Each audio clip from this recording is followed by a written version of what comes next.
grabbing interviews. What impact has that had? We got death threats and the bomb threat and so on. Our job is to do what's in the best interest of our country. You made my argument for me. My guest and I tackle the issues that really matter with a sharp take on every story. I'm hearing it up and down the country. That was a beginning, not an end. Patrick Christie's tonight from 9 p.m. only on GB News, Britain's news channel.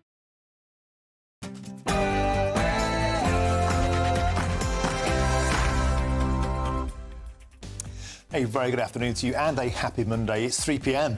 and welcome to the Martin Daubney Show on GB News, broadcasting live from the heart of Westminster and all across the UK. On today's show, the inquiry into the infected blood scandal that cost 3,000 lives has been published finally today. It's been called a chilling, systemic, 40-year cover-up.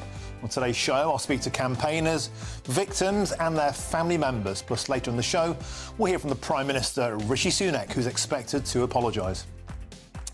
Now, earlier today, free speech campaigner Julian Assange won a bid to bring appeal against an extradition to the US. His supporters have called it the most significant breakthrough since his case began.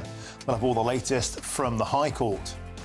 And there's yet more chaos in Ireland as Premier Simon Harris has vowed to recognise the Palestinian state by the end of May. Meanwhile, local in Cool have forced a migrant camp to be abandoned after they formed a blockade. We'll speak to a man on the ground who was there, and that's all coming up next in your next hour.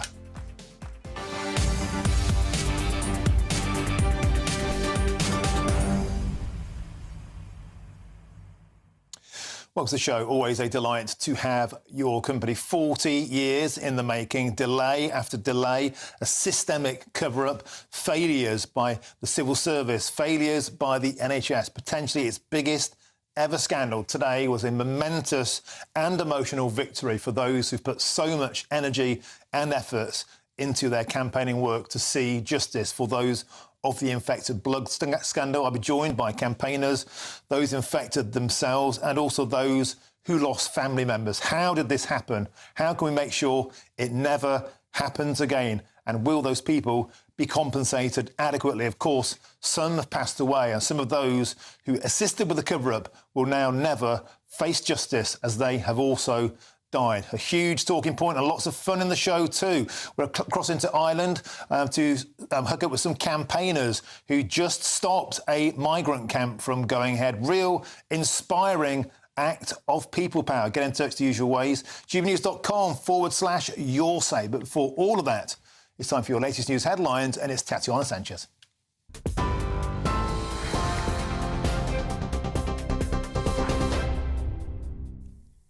Martin, thank you. The top stories this hour.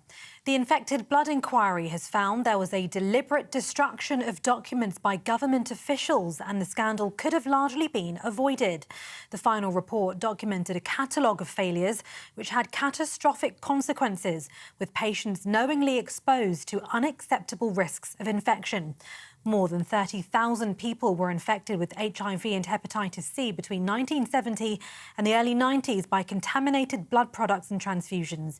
The inquiry also found children were used as objects for research, with the risks ignored at a specialist school where boys were treated for haemophilia. The inquiry's chair, Sir Brian Langstaff, says the damage is still happening. Deaths keep on happening week by week. What I've found is that disaster was no accident. People put their trust in doctors and the government to keep them safe, and that trust was betrayed. And then the government compounded the agony by telling them that nothing wrong had been done, that they'd had the best available treatment, and that as soon as tests were available, they were introduced. And both of those statements were untrue.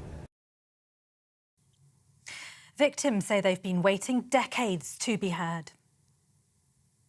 Sometimes we felt like we were shouting into the wind during these 40 years. When we told people, they didn't believe us. They said this wouldn't happen in the UK. But today proves that it can happen in the UK, and it did happen in the UK. And I just feel validated and vindicated. I think everybody today has read of the disasters that unfolded, and Sir Brian has been very thorough and has not minced his words. This was systemic. This was by government, by civil servants and by healthcare professionals. I think that really rocks what we think of as society and really challenges the trust that we put in people to look after us, to do their best and protect us. None of that can we take for granted anymore. Julian Assange has won a legal bid to bring an appeal against his extradition to the United States. The High Court ruled that US assurances over his case were unsatisfactory and he would get a full appeal hearing. The WikiLeaks founder faces prosecution in the US over an alleged conspiracy to obtain and disclose national defence information after the publication of hundreds of thousands of leaked documents relating to the Afghanistan and Iraq wars. Mr. Assange's wife is calling on the US to drop what she says is a shameful case. The judges reached the right decision. We spent a long time hearing the United States putting lipstick on a pig, but the judges did not buy it. As a family, we're relieved, but how long can this go on? The United States should read the situation and drop this case now. Iran has confirmed the country's President Ebrahim Raisi and his foreign minister were killed in a helicopter crash. Footage obtained by Iranian media shows the crash site on a mountainside. Harsh weather conditions hampered efforts by search teams, but the wreckage was eventually located in the East Azerbaijan province. Iran's supreme leader has declared 5 days of national mourning. An election for a new president is due to take place in the next 50 days. Ofcom has found GB News broke broadcasting rules in a programme featuring the Prime Minister. The regulator says the People's Forum, which aired in February, failed to preserve due impartiality and it's now considering a sanction. Well, in a statement, GB News described the development as alarming and an attempt to silence the channel. It says the format placed the public, not journalists, in charge of questioning Rishi Sunak, and he was challenged and criticised on a number of issues. It maintains the programme was in line with the Broadcasting Code. And a new coin marking 80 years since the D-Day landings has been unveiled by the Royal Mint. To mark the release, two sand artists recreated the design on Gold Beach, where troops landed in 1944. With a diameter of 35 metres, the sand ark took 5.5 hours to create. The design of the tails or reverse side of the 50p coin was revealed ahead of the anniversary on the 6th of June. For the latest stories, sign up to GB News Alerts by scanning the QR code on your screen or go to gbnews.com/alerts. Now it's back to Martin.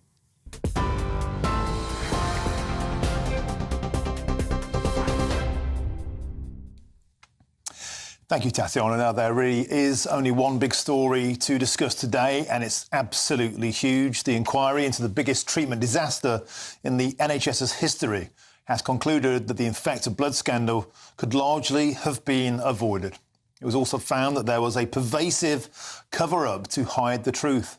More than 3,000 people died as a result of this scandal. I'm joined now by GBNews reporter Charlie Peters and also later in the show by Teresa Kobodix, whose stepmother, Corrine, was infected with HIV and hepatitis C. Let's go to Catherine Forster, who's with me in the studio. Catherine, the report took 5 long years in the making, but really the detail shows that there was enough evidence to proceed with this in the 1980s. The press conference with the victims was a hugely emotional moment a short while ago. A systemic, unprecedented 40-year cover-up, with some victims talking about the deliberate destruction of records, not just medical records, but records in government departments. An absolutely huge scandal. Yes, I think we always expected that this public inquiry, the report, would be damning when it came, some 2,500 pages of it, years in the making. But I think it's even beyond perhaps what many people were expecting, what Sir Brian Langstaff has uncovered, talking about a subtle, pervasive and chilling cover-up, talking about, he says, the deliberate destruction of documents within the Department of Health, talking about, in the case of the boarding school for children with haemophilia, talking about using children as objects for research, the risks to them, being ignored, nothing to do with what was in their interest. They were being experimented on without their knowledge and without their consent. And also, and for me, this is the most shocking of all, that most of this could have been avoided because the risks were known. Now, I knew that by the mid-80s, and bear in mind, this infected blood was given to people between 1970 to 1991. By the mid-80s, there were a lot of warnings floating around. But Sir Brian Langstaff says that the World Health Organization guidance back in 1952 laid out 4 key measures for reducing the risks of transmitting haemophilia through blood or plasma. And in every case, Britain did not act on those recommendations. So he said if they had have done, and that was information out there 20 years before the beginning of this, that most of these deaths could have been avoided. So he said it could largely, though not entirely, have been avoided. And I have to report that it should have been. And some of the human stories that you've encountered, Catherine, I know they're incredibly emotional, particularly around the boys at the school. Can you share that story with us? It's one that really sort of got me choked earlier on today. Yes, there was a little boy called Colin Smith. He had haemophilia when he was 2. He went in for a very routine ear operation. He was given a transfusion and he was infected with AIDS, and he died of AIDS at 7. At the point at which he died, he weighed the same as a 4-month-old baby, and his family were vilified. And just a little bit earlier, I was talking to another of the victims that was here, Andrew March. He was diagnosed with AIDS age 9, and he was talking about the effect on his life, on his family, that the head teacher in his school had said, oh, do we have to disinfect the whole school? That, you know, people were horrible. They were scared. There was such a stigma. And these are kids. It really is just unimaginable what these people have been through. What do we think is going to happen next? There were calls, obviously, not just of culpability, but of compensation. Also, the people at the conference earlier, the representatives of the victims, some of whom had lost family members themselves, they were saying also the civil service was culpable in this cover-up, and also the pharmaceutical companies. There's still a far-reaching expanse of where this is yet to go. Yes, absolutely. So in the short term now, there's this huge report to digest. The Prime Minister, Rishi Sunak, will be making an apology, which I expect to be quite profound in the House of Commons later on behalf of all the government failings over decades. There will be a compensation scheme we expect to be announced tomorrow, upwards of £10 billion in compensation. And then potentially prosecutions, because Andy Burnham, the Mayor of Greater Manchester, has said that this was a criminal cover-up on an industrial scale. Clearly, there were individuals that knew what was going on, that destroyed evidence, that didn't listen to advice. Shouldn't people be held to account? It's happened in other countries, but of course, some of these events are going back a long time. A lot of these people no longer alive. But just one more point. People sometimes think of this as something that happened a long time ago. And as Sir Brian Langstaff has said, this is a scandal that's still happening because people are still dying 2 a week, and it's shattered so many families' lives. Thank you, Catherine, for joining us. Please stay with us. If you want to ask a question to my next guest, please do, because I'm now joined by the former Health Secretary, Stephen Dorrell. Stephen, welcome to the show. A report 5 years in the making, a damning report, one that says quite clearly the evidence could and should have been picked up in the 1980s. And now the blame game starts, and the political class certainly in the firing line today with those at the victims' press conferences. One victim said the politicians involved in this, they should hang their heads in shame. What's your take on that? Well, I think I agree with the word shame. I think it's shaming to all of those of us who passed through the Department of Health in those years. Although we did ask questions, we clearly didn't ask the right questions, or we didn't pursue them as far and as effectively as we should have done. The answers we were given were that the care that was provided to these people was the best that was available at the time. That was quite simply untrue, and we should have found that out, in my case, 40 years ago. And one particular comment that keeps being uttered is that Margaret Thatcher, who was the Prime Minister in the early days of this, said that people were receiving the best possible care available to them at the time. And one of the victims today said we now know that that was simply untrue. There's widespread allegations that politicians, the NHS, civil servants closing rank to protect themselves. And of course, many of those involved have now passed away and will never face justice. How far do you think this should go? Should people be prosecuted perhaps for manslaughter? Well, I think there are two questions. Prosecution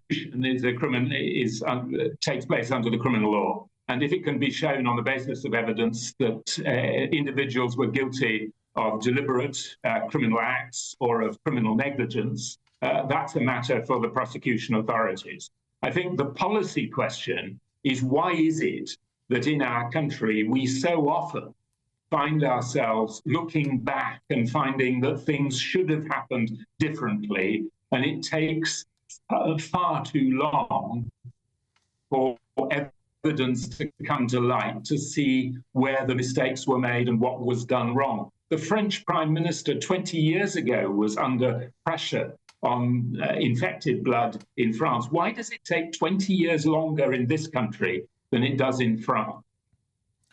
Stephen, do you think there's an issue of the NHS closing ranks that still exists to this day? We've seen in these last few days a culture of whistleblowing in the NHS where people's careers have been destroyed, health practitioners speaking out about malpractice, fearful of doing so. Do we have an unhealthy situation in the NHS where it's almost sacred and any criticism of it is hushed away or scared away? And in that sense, God forbid, could something like this ever still happen again? Well, sadly, this isn't the first time I've sat as a former health secretary talking about what are shameful failures of the quality of care provided by the NHS. I think it's always important to remind ourselves that the vast majority of people who work in the health service do their best. They're committed professional people. But what is repeatedly true is that failures of the quality of care, failures of health service professional staff to deliver high-quality care have come to light too many times. We think of Mid Staffordshire, we think of the Morecambe Bay baby scandal, we think more recently of maternity issues that were under discussion only a couple of weeks ago. The health service is not good at asking itself difficult questions at difficult times, and it urgently needs to review its internal procedures to improve on that. That is part of good medicine and good science. And Stephen, of course, you cannot put a price on compensating those who lost loved ones, those whose health, whose careers, whose reputations, particularly through HIV, has been destroyed for all of this time. Nevertheless, a compensation package seems to be coming into place around about £10 billion. We are, of course, £2.7 trillion in debt. But really, we must press ahead with that compensation, must we not? These people, they deserve to be compensated for what's happened to them. There's no good setting up a public inquiry and then concluding that you second-guess the recommendations that it makes. I think Sir Brian Langstaff has spent, as you said, 5 years looking at the background to this. He's unearthed a scandal at the heart of British healthcare, and he's made some recommendations. I'm not saying we just have to sign up unread to those recommendations, but the burden of proof, as a lawyer would say, is very firmly on anyone who wants to distance themselves or do something different from what the public inquiry has recommended. And Stephen, could I ask you, in your time as Health Secretary, were you aware of this scandal? Did you ask questions at the time? Yeah, absolutely. I was aware of the scandal. And absolutely, we did ask questions. As I said at the beginning of this conversation, it's shaming that although we asked the questions, we accepted the answers too readily. And Rishi Sunak is expected to apologise to the victims later on today. We'll have that press conference around about 5:15 facts from the House of Commons. Would you like to say anything on that matter as a Health Secretary at the time? Would you like to extend a message to those who've been impacted by this scandal? Well, the word sorry is relatively easy to use. And of course, as I've said, I feel ashamed. Not in my time as Health Secretary, it's a small thing, but I think I'm right in saying that these failures of care had finally been recognised and action taken to prevent them continuing. But I was responsible for a healthcare system that had been responsible for those failures, and we didn't act quickly enough or effectively enough to make restitution to those who'd been the victims of that failure.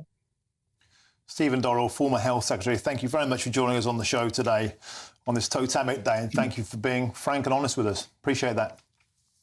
Thank you. Now, moving on, former Olympic swimmer Sharon Davis spoke to GBNews earlier, and she shared the story of her mother, who was a victim of the infected blood scandal.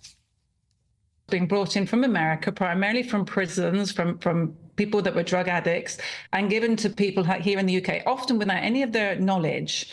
And for Mum, you know, she had this operation, this gallbladder operation in the 70s, didn't really know she had hepatitis until the 1990s because nobody was testing for them. They were just given all sorts of other, you've got a cold, you've got arthritis, you've got this. You know, eventually found out she was hepatitis C. She got a great specialist to look after her. Sadly, he went to Australia and then she got somebody else and she went downhill very quickly from there. And she died, you know, as I said, in 2017. And she's very typical, I think, of a lot of people that got the hepatitis C blood, you know. Well, it's a hugely emotional day for everybody involved, and I just can't imagine how those who fought for so long feel. And of course, we'll have lots more on the infected blood scandal throughout the show. And as I said, Rishi Sunak will give a statement in the House of Commons at around about 5:15. And we will, of course, bring you full live coverage of that event as it happens. They waited decades for this moment, and we'll be there for you. Now, there's plenty of coverage on our website, gbnews.com, and you've helped to make it the fastest growing national news website in the country. So thank you very much. Now, a change of pace now, because it's the Great British Giveaway and your chance to win £20,000 in cash, tax-free, in time for the summer. Well, what would you spend that lot on? A dream holiday? Or you get the garden done? Or perhaps you treat the family? Well, you have to hurry up as time is ticking on your chance to make it yours. And here's how. It's the biggest cash prize we've given away to date. An incredible £20,000 that you could use however you like. And because it's totally tax-free, every single penny will be in your bank account to do whatever you like with. £20,000 in tax-free cash really could be yours this summer. Hurry, you've got to be in it to win it. For another chance to win £20,000 in tax-free cash, text WIN to 63232. Text costs £2 plus one standard network rate message. Or post your name and number to GB05, PO Box 8690, Derby DE1 9TT. UK only. Entrance must be 18 or over. Lines close at 5 p.m. on the 31st of May. Full terms and privacy notice at gbnews.com/win. Please check the closing time if listening or watching on demand. Good luck. Next, after the president of Iran died in a helicopter crash, I'm going to ask what this means for Great Britain. I'm Martin Daubney on GB News, Britain's news channel. Join me, Neil Oliver, every Sunday night at 6 p.m. on GB News. And if an hour is not nearly enough for you, go to gbnews.com for special extended episodes online every Friday at 9 p.m, where we can truly get into the nitty-gritty of what's going on. GB News, Britain's news channel.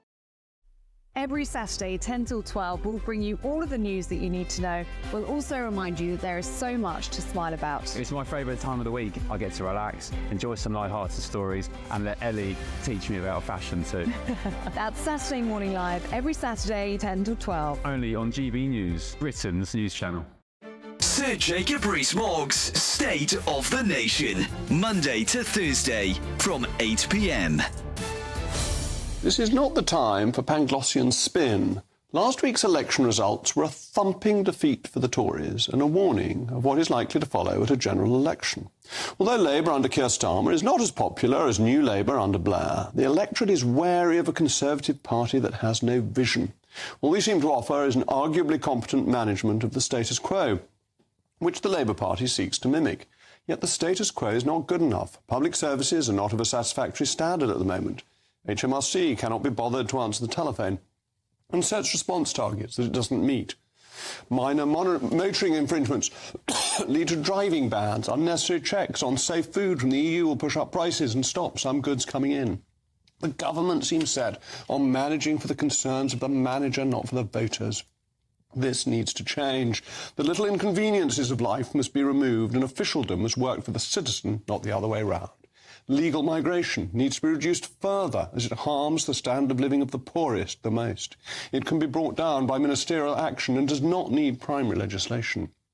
Illegal migration must be dealt with more promptly, and flights to Rwanda need to become a reality. The war on the motorist must stop. 20 mph speed limits removed as even the Welsh government has realised they are useless and annoying. And the power of councils to fine for trivial infringements must go. These little routes just make people's lives a little bit more difficult. Green policies that make us cold and poor need to be suspended. Surcharges on electricity ought to fall on the state, not on the consumer or business, making us less competitive. And the ambition for net zero should be delayed until there's affordable technology or other countries begin to catch up. Trust the people is a better slogan than coalition of chaos. Monday to Thursday nights on GB News with Dubes & Co from 6, followed by Farage at 7. At 8, Sir Jacob Rees-Mogg addresses the state of the nation. And at 9, join Patrick Christie's Tonight, followed by Headliners at 11. Only on GB News, Britain's news channel.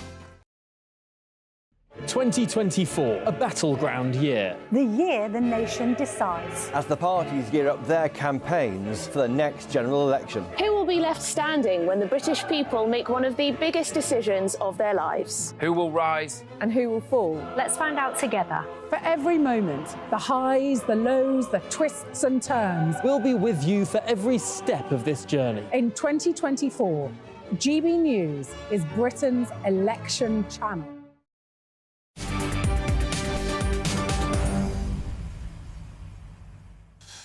Welcome back. Your time is 3:27. I'm Martin Daubney and this is GB News. Now, later in the show, as the Northern Ireland Secretary, Chris Heaton-Harris, becomes the 66th Tory MP to say they won't stand at the next election, I'll ask if the last Conservative MP to leave the country can please turn out the lights. But before that, it's time for a huge victory for Julian Assange, who the United States government wants, of course, to prosecute over the leaking of hundreds of thousands of documents relating to the Afghanistan and Iraqi wars. Well, Assange has won a bid to bring an appeal against his extradition at the High Court today. His wife has now called for the United States to drop efforts to prosecute the WikiLeaks founder. I can cross now and join GB News reporter Ray Addison, who's been reporting on this live at the High Court all day. So, Ray, Assange supporters today have called this the most significant breakthrough in this case since it began. What's the latest? Yeah, this is definitely a huge moment for the Assange campaign, all of his supporters, his wife to Stella Assange. She just spoke moments ago, actually, at a press conference here in London, and she said that she's now spoken to Julian Assange. She'd already heard the news had been passed on by guards there at Belmarsh Prison, where he's been since 2019. She said he's very, very relieved. She said that he hadn't slept all night ahead of this hearing by those High Court judges, and that he's just still under enormous pressure at the moment. This has been a fight that's been going on for 13, 14 years now, a grueling process, Stella Assange described it as, but she said today is a very, very good sign for her husband and for those who say that Julian Assange is a journalist and that journalism is not a crime. Now, of course, he will be able to now, after this ruling bring an appeal against that extradition. A full hearing, we'll get the date on that shortly, will take place here in London, and that's despite a request for assurances from the United States Attorney General that Julian Assange would receive a fair trial if he were to be extradited to the US. Now, there was three main elements of the assurances that they were looking for.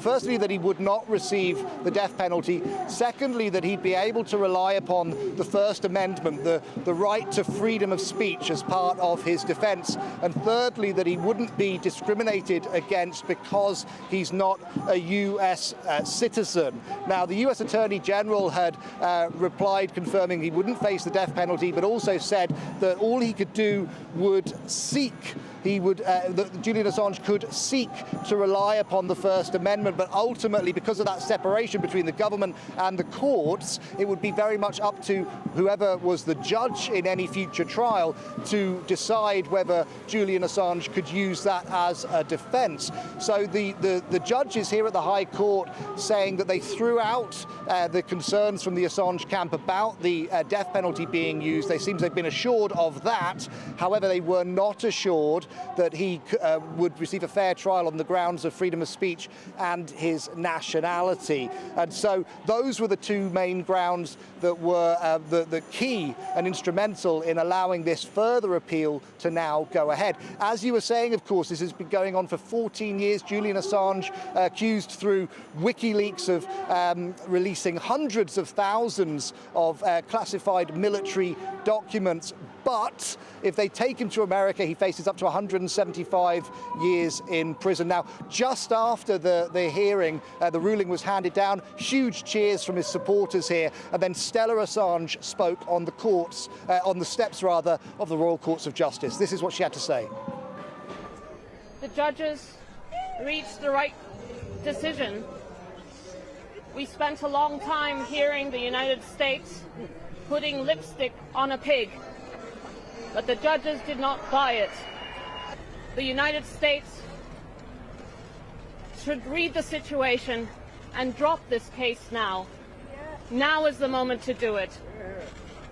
Just abandon this shameful attack on journalists, on the press and the public that has been going on for 14 years. So there you go, calls for President Biden to end this case against Assange. Mr. Assange not able to attend for health reasons, but his wife says he's hugely relieved. Thank you, Ray Addison. A day of high drama at the High Court. Excellent and comprehensive as ever. Thank you, Ray. There's lots more still to come between now and 4 o'clock, and we'll get reaction to the controversial news that Ireland will recognise Palestine as a state before the end of this month. But first, it's your headlines, and it's Aaron Armstrong.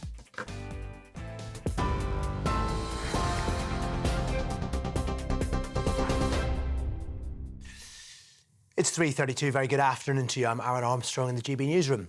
The infected blood inquiry has found there was a deliberate destruction of documents by government officials, and they found the scandal could have been largely avoided. The final report documented a catalogue of failures which had catastrophic consequences, with patients knowingly exposed to unacceptable risks of infection. More than 30,000 people were infected with HIV and hepatitis C between 1970 and the early 90s because of contaminated blood products and transfusions. And the inquiry's chair, Sir Brian Langstaff, says it was no accident and people who put their trust in doctors and the government were betrayed. The infections happened because those in authority, doctors, the blood services and successive governments, did not put patient safety first. They lost sight of what was known about the risks of viral infections from blood. Doctor knows best was such a strong belief that health departments did not issue guidance to curb the unsafe use of blood and blood products. Nursery worker Kate Ruffley, who strapped a baby to a beanbag while the child was in her care in Stockport, has been convicted of manslaughter. She placed the 9-month-old face down for an hour and a half in Tiny Toes Nursery in Cheadlehume in May 2022. Colleagues and paramedics tried to revive Genevieve Meehan, but she was declared dead later that day. Ruffley's been remanded in custody and is due to be sentenced later this week. Julian Assange has won a legal bid to bring an appeal against his extradition to the United States. The High Court ruled that US assurances over his case were unsatisfactory and he would get a full appeal hearing. The WikiLeaks founder faces prosecution in the US over an alleged conspiracy to obtain and disclose national defence information after the publication of hundreds of thousands of leaked documents relating to the Afghanistan and Iraq wars. Well, for the latest stories, you can sign up to our news alerts, scan the QR code on your screen, or go to gbnews.com/alerts.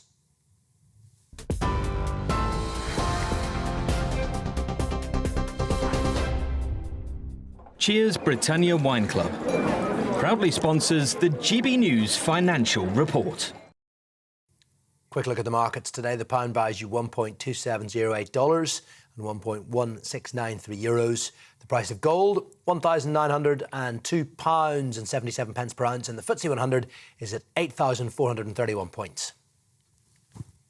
Cheers Britannia Wine Club proudly sponsors the GB News Financial Report.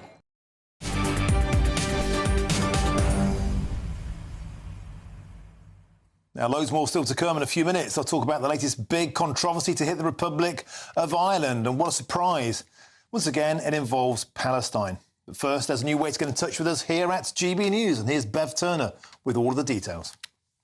We are proud to be GB News, the People's Channel. And as you know, we always love to hear your views. Now, there's a new way of getting in touch with us at gbnews.com/yoursay. By commenting, you can be part of a live conversation and join our GB News community. You can even talk to me, Bev Turner, or any of the members of the GB News family. Simply go to gbnews.com/yoursay.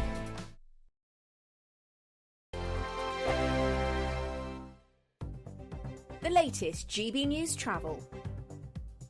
Good afternoon, I'm John Vincent. Queues on the M5 northbound in the West Midlands to join the M6 at Junction 8. Estimated travel time there around 20 minutes. We're also seeing slow traffic for the M6 southbound towards Wednesbury. Slow for the M25 anti-clockwise in Essex. That's all due to the roadworks between Junction 26 Waltham Abbey and 25 for Enfield. Roadworks also causing slow traffic on the M25 clockwise, this time in Hertfordshire, just before Junction 23 South Mims. We're seeing slow traffic on the A20 coastbound towards Dover. There's a lane closed there for the Dover tap between the Round Hill Tunnel and the Western Heights roundabout. And in Devon, we've got queues on the A380 southbound near King Stenton. It's due to a broken down bus at the Eagle Farm Junction.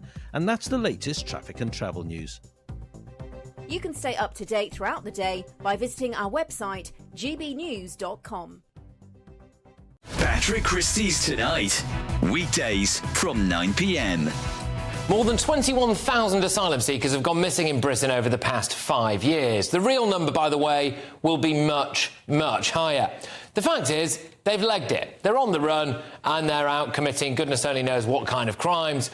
But that's not the official line. Do you want to know what the official line is? So do we now know what's happened to the remainders who have no legal basis on which to still be in the United Kingdom? The Home Office, through our different mechanisms of tracing people, are continuing to seek to trace them. So when people do disengage, and I think that's a more accurate word than gone missing, when people do disengage from us, we respond to that. They've not disengaged, Mr. Cleverly. The vast majority of them had their claims rejected and then ran off because we're not deporting them quickly and they're not going to just sit there and wait for you to come and get them in a few years' time. If they don't turn up for an interview twice, they change their phone number, they don't fill in a questionnaire twice, they move address, or they change their lawyer without informing the Home Office. That's it. Is it any wonder, though, when you've got these civil service chuckle brothers running the show behind the scenes? Put foreign offenders aside and Albanians aside, just forget about those numbers. How many people travelling on small boats that's been refused asylum have been sent to a third country or back to their own country over the past 3 years? I don't think we have. I think we'll write to the committee with those numbers, Mr. Anderson. That's staggering. That's actually staggering. Okay, then let's do it for the last year. I don't have a number for non-Albanian, non-FNOs. Perhaps they might be able to help you. Let's do last week then. Do we have any figures about anything?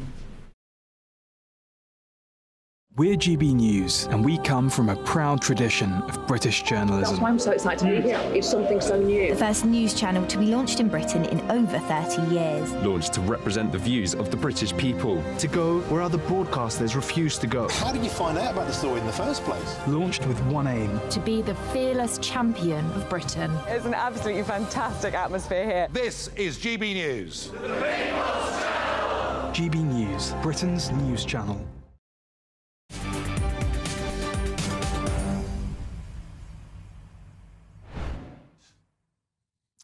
We'll cross live now to the Commons. You can see live pictures from the House of Commons building up towards Rishi Sunak, giving a statement around about 5:15, expected to give a full apology on the infected blood scandal. We will, of course, cross to that live as it happens around about 5:15 this afternoon. You can see those pictures live there from the House of Commons. That statement expected around about 5:15, and of course, we'll cover it for you when it happens.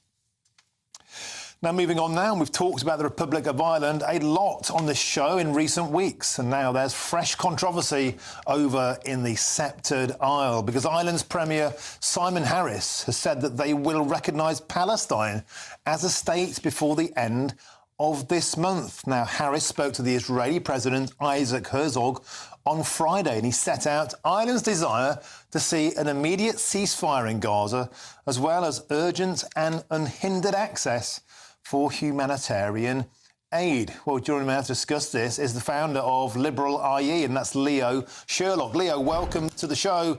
Always a pleasure. My first question, Leo, is very, very simple. You represent working-class people in Ireland. They speak to you about the concerns of the Irish public. How bothered are they about this? OK, Leo's gone down. We'll try and get him back in a moment. This story really caught my eye because it just seems to me that once again it is a huge bout of virtue signalling. We covered the situation in Ireland a lot on this show because it directly impacts what we talk about here around asylum, around uncontrolled immigration, and about liberal political elites who seem so completely and utterly out of touch with the demands and the concerns of the general public. We see often now there are more and more protests in Ireland around Dublin, south of Dublin and across the province, of migrant centres being foisted upon communities who had no say, who had no voice. And when they've resisted, when they've pushed back, or when they've even protested, as we've seen increasingly now, particularly around Dublin, they are castigated for that. They are smeared as far-right or racists or xenophobes or small-minded islanders. And I believe we can now cross back to Leo Sherlock. Leo, you can join us there. So my first question is simple, Leo. Thanks for joining us. Simon Harris is talking about recognising Palestine as a state. How concerned is the average islander about what's going on in the Middle East as opposed to domestic politics? Hi, Martin. Great to see you. Yeah, as you actually say, I mean, most of this is virtue signalling. I mean, Simon Harris, our Taoiseach, our Prime Minister, is a person who said he would be the most pro-life candidate in Ireland, and then it turned his back completely on that movement and became the most ardent pro-abortion candidate. And he brought that abortion campaign into existence. So I say that because this man cannot be trusted. He picks up a piece of grass, waves it in the air, and see what way the wind is blowing. But having said that, it is actually, it may sound strange to Britain, but it is actually a very hot topic in Ireland because Republican elements saw Palestinians as being oppressed. And then you had people on the right that were still talking about the likes of the King David Hotel and the Sergeant's Affair, etc. So he tries to basically garner everyone. But make no mistake, this person, Simon Harris, could easily be pro-Israel as opposed to the opposite. Now, I know, Leo, on The Liberal, you've been covering the rising protests about asylum seeker centres, about the tented cities in Dublin, about the way they're cleared out. We can see footage now that you gathered for us. This is of the tented city. You can talk about this footage there, Leo. This is the tented city in Dublin. I believe it's come back once again. Yes, you're right, Martin. So basically, I've indeed actually your viewers could follow the Liberal_IE on X, on the Liberal.IE on Facebook and Instagram to actually see what's really happening in this country. Because we have an election coming up on June the 7th that legacy media and national newspapers are completely trying to quell the national movement. There's 14,000 homeless Irish people, 250,000 invisible Irish homeless people, and decent, concerned, genuine people are out at these protests, holding up banners, waving their flags and saying, we want no more of this. Ireland is full. We cannot take any more undocumented, unvetted migrants pouring in. They're coming down through the M1 across the soft border. They're coming across in a bus. These people are coming from Afghanistan. They're coming from, they're coming from Somalia. We are effectively aborting our own country and bringing the third world in. It's complete and utter population replacement. And make no mistake, the Irish are rising. There is a fight back happening. Now, Lee, a lot of people would say, of course, we have an obligation, a duty to house those in the most desperate need of asylum. It's what we do in the West. People would say, for example, Ireland historically has been a nation of immigrants. But you're saying this is about something else. It's about the sheer scale and the volume of change. Martin, there's no analogy in that. You cannot argue that Irish people who went over, who practically built the New York skyline, broke their backs working, getting nothing, and getting dogs abuse, some of them. And that these people are coming in, they're getting beautiful modular homes, they're getting free medical care, free travel, social welfare. And meanwhile, we 14,000 come over to the centre of Dublin. Any of your viewers come over, walk around the city centre of Dublin, and you'll see Irish people strewn around the place. These people, the government have gone around with their head in the sand. They're trying to taint the decent, concerned people all with the same brush, but it will not be anymore. The wood will be seen from the trees on June the 7th, and I can guarantee you from this day forward that over the last 18 months we've been covering this, there is a large national movement that Ireland is full and people will get elected. But Leo, of course, those with a different set of opinions to you would say, again, that we can't just keep chasing asylum seekers out of areas. Do you not feel that we do have an obligation to take care of the neediest? Well, I mean, like, I'm a practicing Catholic, so it's part of the job in that respect. But no, I don't think so, because realistically, Martin, you look after charity starts at home, for starters. And likewise, we did meet these Afghanistan people that we met in the shanty town now along the Grand Canal. They're nice men. I mean, some of the vast majority of them probably are harmless. But likewise, they just shouldn't be here. We have massive domestic problems. Rent is through the roof. That's because it's coming from the foreign direct investment from both angles. So the Middle Ireland is getting squeezed. And like I said, when ordinary decent people can't get a dentist and doctor appointment, that's when people start standing up for themselves. Leo, could I quickly show some footage, which I think you also captured, of some mobile homes on the back of trucks being delivered? Can you talk through what this footage is, please? Yeah, so that's in a little town called Coole in County Westmeath, where effectively 200 people live. That's the population of the village is 200 people.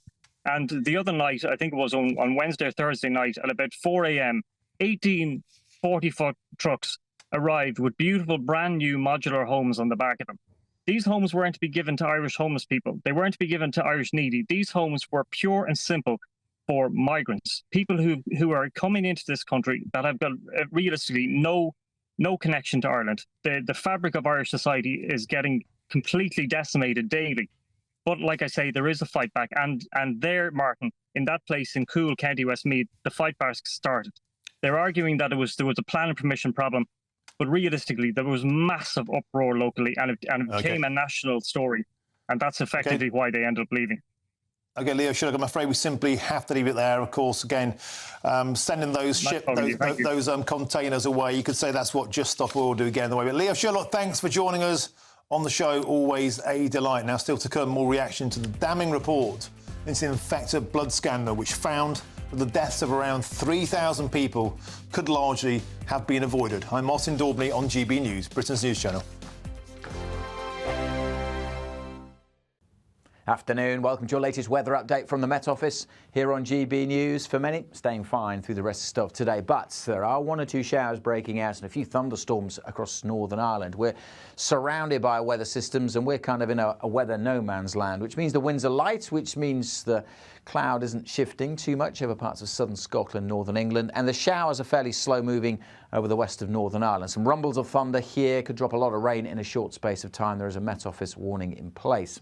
For many, it'll be a dry evening and night, though, and then later in the night, we'll see some wet weather returning to parts of central and eastern England, staying generally pretty mild, double digits, but a bit colder across parts of Scotland, inland here, with some clearer spells well down into single figures. Won't stay clear, though. On the east coast, we're going to see the Har returning, I suspect, particularly to the coast of Aberdeenshire and up across the Northern Isles. So another murky day on Tuesday, but inland, plenty of sunshine, at least to start the day, and that'll soon lift the temperatures. Quite cloudy for Northern Ireland, and here again, during the course of tomorrow, the likelihood of some heavy thundery showers breaking out. Bit of a dull damp start over the North Midlands, parts of northeast England, some showery rain here. Again, 1 or 2 heavier bursts possible. That will tend to drift its way up towards the Manchester area and towards North Wales also. And then later in the day, we'll look at more outbreaks of showery rain coming into East Anglia and the southeast. Possibility of 1 or 2 thunderstorms in southwest England during Tuesday afternoon. And again, that risk of thunderstorms for Northern Ireland. And again, we have another Met Office yellow warning in place. Much of western Scotland stays dry and fine. Temperatures generally a little bit lower tomorrow because there will be more cloud around, especially over the Midlands. So you will notice that dip in temperatures after a warmish day today. On to Tuesday evening, we'll start to see a bit more rain coming into the east, and that's a feature of the weather through the rest of the week. Some heavy rain likely over parts of central and eastern Britain on Wednesday and Thursday.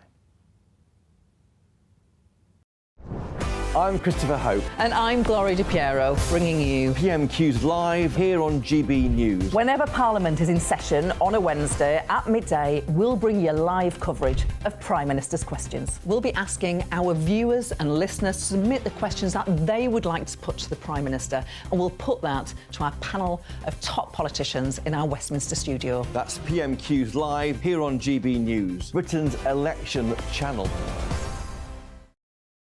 We're GB News, and we come from a proud tradition of British journalism. That's why I'm so excited to be here. It's something so new. The first news channel to be launched in Britain in over 30 years. Launched to represent the views of the British people. To go where other broadcasters refuse to go. How did you find out about the story in the first place? Launched with one aim. To be the fearless champion of Britain. It's an absolutely fantastic atmosphere here. This is GB News.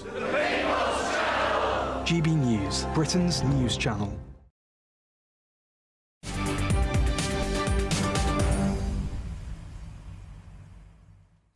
Welcome back. Your time is 3:51. I'm Martin Daubney on GB News. Now, later in the show, I'll discuss a study that's found that Wales's 20-mile-an-hour speed limit zone did not improve air quality whatsoever in the country.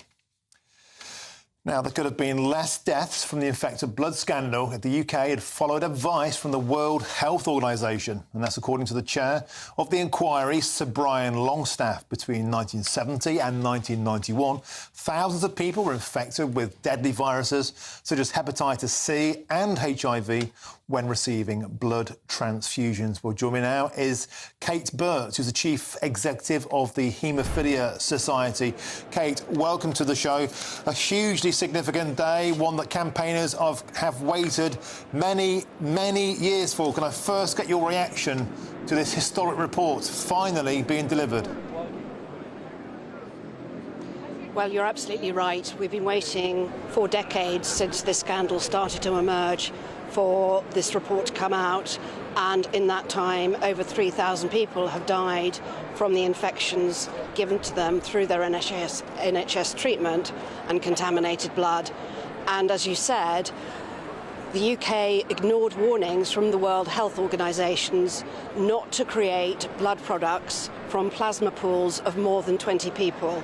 From the 1970s onwards, plasma was harvested on an industrial scale. Tens of thousands of people's donations were pooled, and in the United States they had a dangerously deregulated system where people were paid for their blood, and that attracted people in fairly desperate circumstances, and they targeted prisons. So the risks that were known should have been explained. Haemophiliacs in this country, 6,000 of whom were infected, 3,000 of whom were died, and as Sir Brian has found today, it all could have, should have been avoided. And Kate, how satisfied are you that we will now be moving towards some form of meaningful compensation package? Of course, compensation can never bring back those who sadly passed away, but at least something at last positive seems to be coming forward. Yes, I think what's more important is that justice and truth has finally been exposed. It's taken 4 decades. The public might find the findings of this report utterly shocking. The government can't find it shocking because the Hemophilia Society and many other campaigners have been telling them for 4 decades what had happened. What we wanted to know was why. But we are expecting the government to announce at some point this week a full package of compensation, which will have to reflect the scale of the damage that has been done to an entire generation of people with haemophilia. Not Kate just Bird, the I'm loss of afraid life, but the loss of careers. We've simply run out of time. I'm so sorry, we've just run out of time. But lots more on that scandal, of course, throughout the show. But first, it's time for your weather with Alex Deakin. A brighter outlook with Box Solar, sponsors of weather on GB News. Afternoon, welcome to your latest weather update from the Met Office here on GB News. For many, staying fine through the rest of the stuff today, but there are 1 or 2 showers breaking out and a few thunderstorms across Northern Ireland. We're surrounded by weather systems and we're kind of in a weather no man's land, which means the winds are light, which means the cloud isn't shifting too much over parts of southern Scotland, northern England, and the showers are fairly slow moving over the west of Northern Ireland. Some rumbles of thunder here, could drop a lot of rain in a short space of time. There is a Met Office warning in place. For many, it'll be a dry evening and night, though, and then later in the night, we'll see some wet weather returning to parts of central and eastern England. Staying generally pretty mild, double digits, but a bit colder across parts of Scotland, inland here, with some clearer spells well down into single figures. Won't stay clear, though. On the east coast, we're going to see the Har returning, I suspect, particularly to the coast of Aberdeenshire and up across the Northern Isles. So another murky day on Tuesday, but inland, plenty of sunshine, at least to start the day, and that'll soon lift the temperatures. Quite cloudy for Northern Ireland, and here again, during the course of tomorrow, the likelihood of some heavy thundery showers breaking out. Bit of a dull, damp start over the North Midlands, parts of northeast England, some showery rain here. Again, 1 or 2 heavier bursts possible. That will tend to drift its way up towards the Manchester area and towards North Wales also. And then later in the day, we'll look at more outbreaks of showery rain coming into East Anglia and the southeast. Possibility of 1 or 2 thunderstorms in southwest England during Tuesday afternoon. And again, that risk of thunderstorms for Northern Ireland. And again, we have another Met Office yellow warning in place. Much of western Scotland stays dry and fine. Temperatures generally a little bit lower tomorrow because there will be more cloud around, especially over the Midlands. So you will notice that dip in temperatures after a warmish day today. On to Tuesday evening, we'll start to see a bit more rain coming into the east, and that's a feature of the weather through the rest of the week. Some heavy rain likely over parts of central and eastern Britain on Wednesday and Thursday. That warm feeling inside from Boxed Boilers, sponsors of weather on GB News.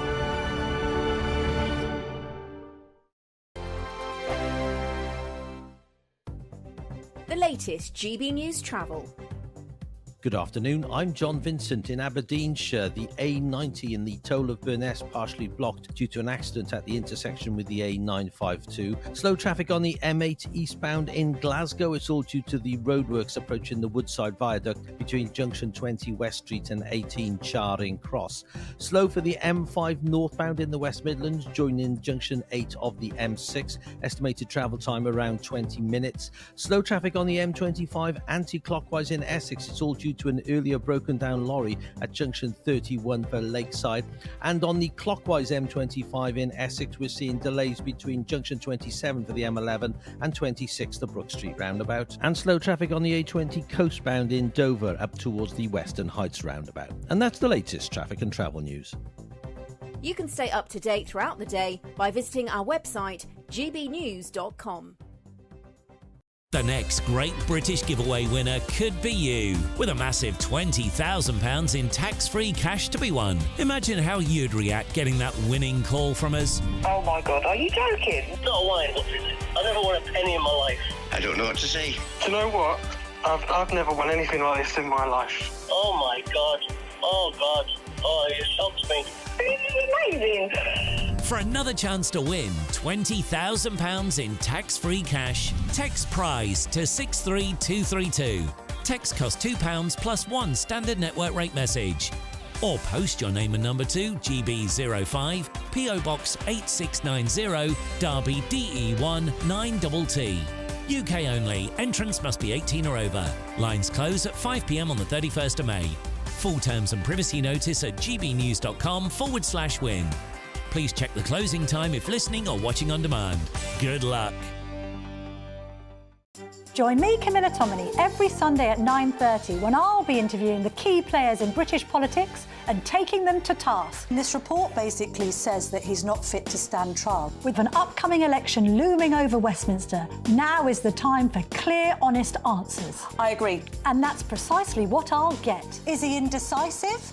Incompetent? That's the Camilla Tominey Show at 9:30 every Sunday on GB News, the People's Channel, Britain's election channel. Are the newspapers getting you down? My wife didn't divorce me that month. Struggling to separate the wheat from the chaff? I know that it's a bit of a circus at the best of times. Well, don't worry. Headliners has got you covered. We'll take the burden of reading the day's news, and if we get depressed, who cares? It's an occupational hazard, frankly. That's Headliners on GB News from 11 p.m. till midnight, and the following morning, 5 till 6 a.m. on GB News, the comedy channel. Nah, just kidding. Britain's news channel.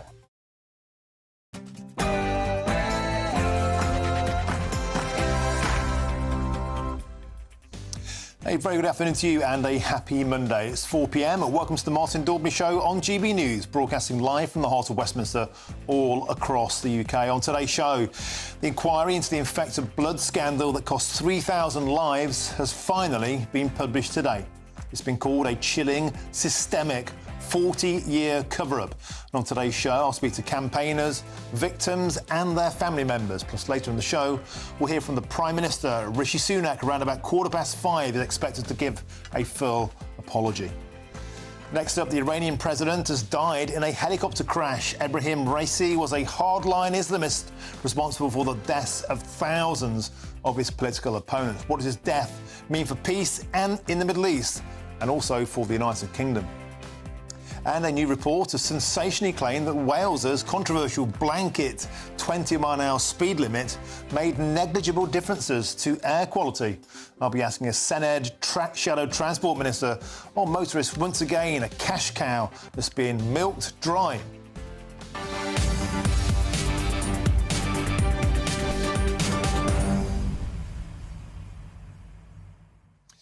Thanks for joining me on the show. Please get in touch. There's a new way to do that, and it's send your views and your comments to gbnews.com/yoursay. Already had hundreds of comments on the infected blood scandal, including one from a nurse who knew this was going on, working on wards in the 1980s, who simply cannot believe that politicians, the civil service, the NHS turned a blind eye. Well, today is that historic moment when that report has finally been delivered. We'll be covering that throughout the show. Get in touch with your comments.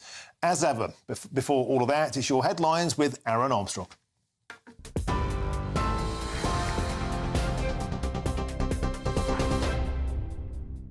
Very good afternoon to you. It's 4:02. I'm Aaron Armstrong. The infected blood inquiry has found there was a deliberate destruction of documents by government officials, and they found the scandal could have been largely avoided. The final report documented a catalogue of failures which had catastrophic consequences, with patients knowingly exposed to unacceptable risks of infection. And more than 30,000 people were infected with HIV and hepatitis C between 1970 and the early 90s because of contaminated blood products and transfusions. The inquiry's chair, Sir Brian Langstaff, says it was no accident, and people who put their trust in doctors and the government were betrayed. The infections happened because those in authority, doctors, the blood services and successive governments, did not put patient safety first. They lost sight of what was known about the risks of viral infections from blood. Doctor knows best was such a strong belief that health departments did not issue guidance to curb the unsafe use of blood and blood products. Well, victims say they have been waiting for decades to be heard. Sometimes we felt like we were shouting into the wind during these 40 years. When we told people, they didn't believe us. They said this wouldn't happen in the UK. But today proves that it can happen in the UK, and it did happen in the UK. And I just feel validated and vindicated. I think everybody today has read of the disasters that unfolded, and Sir Brian has been very thorough and has not minced his words. This was systemic. This was by government, by civil servants and by healthcare professionals. I think that really rocks what we think of as society and really challenges the trust that we put in people to look after us, to do their best and protect us. None of that can we take for granted anymore. A nursery worker who strapped a baby to a beanbag in Stockport has been convicted of manslaughter. 37-year-old Kate Ruffley, who placed the 9-month-old face down for an hour and a half while working at the Tiny Toes nursery in Cheadle Hulme in May 2022. Colleagues and paramedics tried to revive Genevieve Meehan, but she was declared dead later that day. Ruffley's been remanded in custody and is due to be sentenced later this week. Julian Assange has won a legal bid to bring an appeal against his extradition to the United States.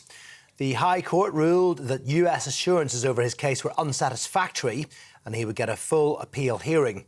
The WikiLeaks founder faces prosecution in the United States over an alleged conspiracy to obtain and disclose national defence information after the publication of hundreds of thousands of leaked documents relating to the Iraq and Afghanistan wars.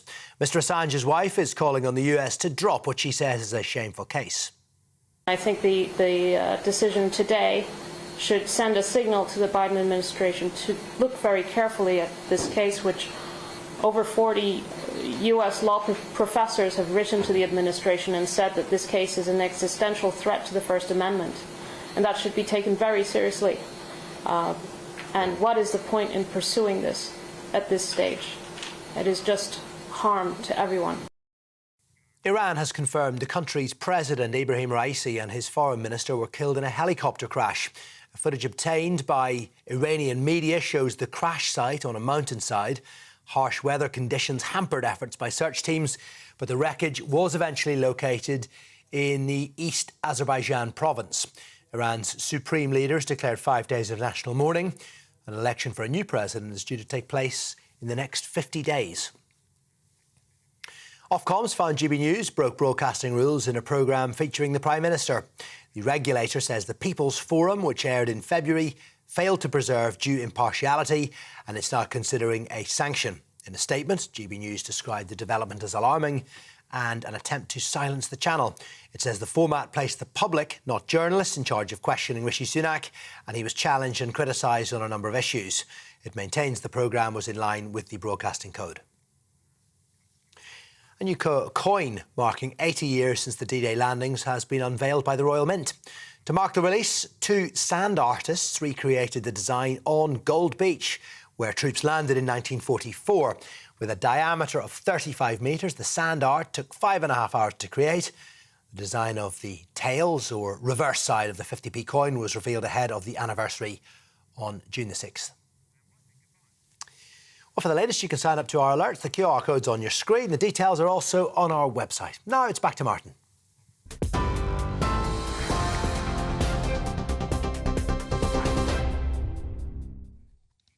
Thank you, Aaron. Now, of course, let's start with the infected blood inquiry, looking into what has been called the biggest treatment disaster in the NHS's history. And the long-awaited damning report finds that the scandal could largely have been avoided with a pervasive cover-up to hide the truth. And let's go now live to our political reporter, Charlie Peters. Charlie, welcome to the show. An astonishing admission, a systemic 40-year cover-up, the NHS, politicians, the civil service, all coming under attack in what has been finally a day of justice for the victims.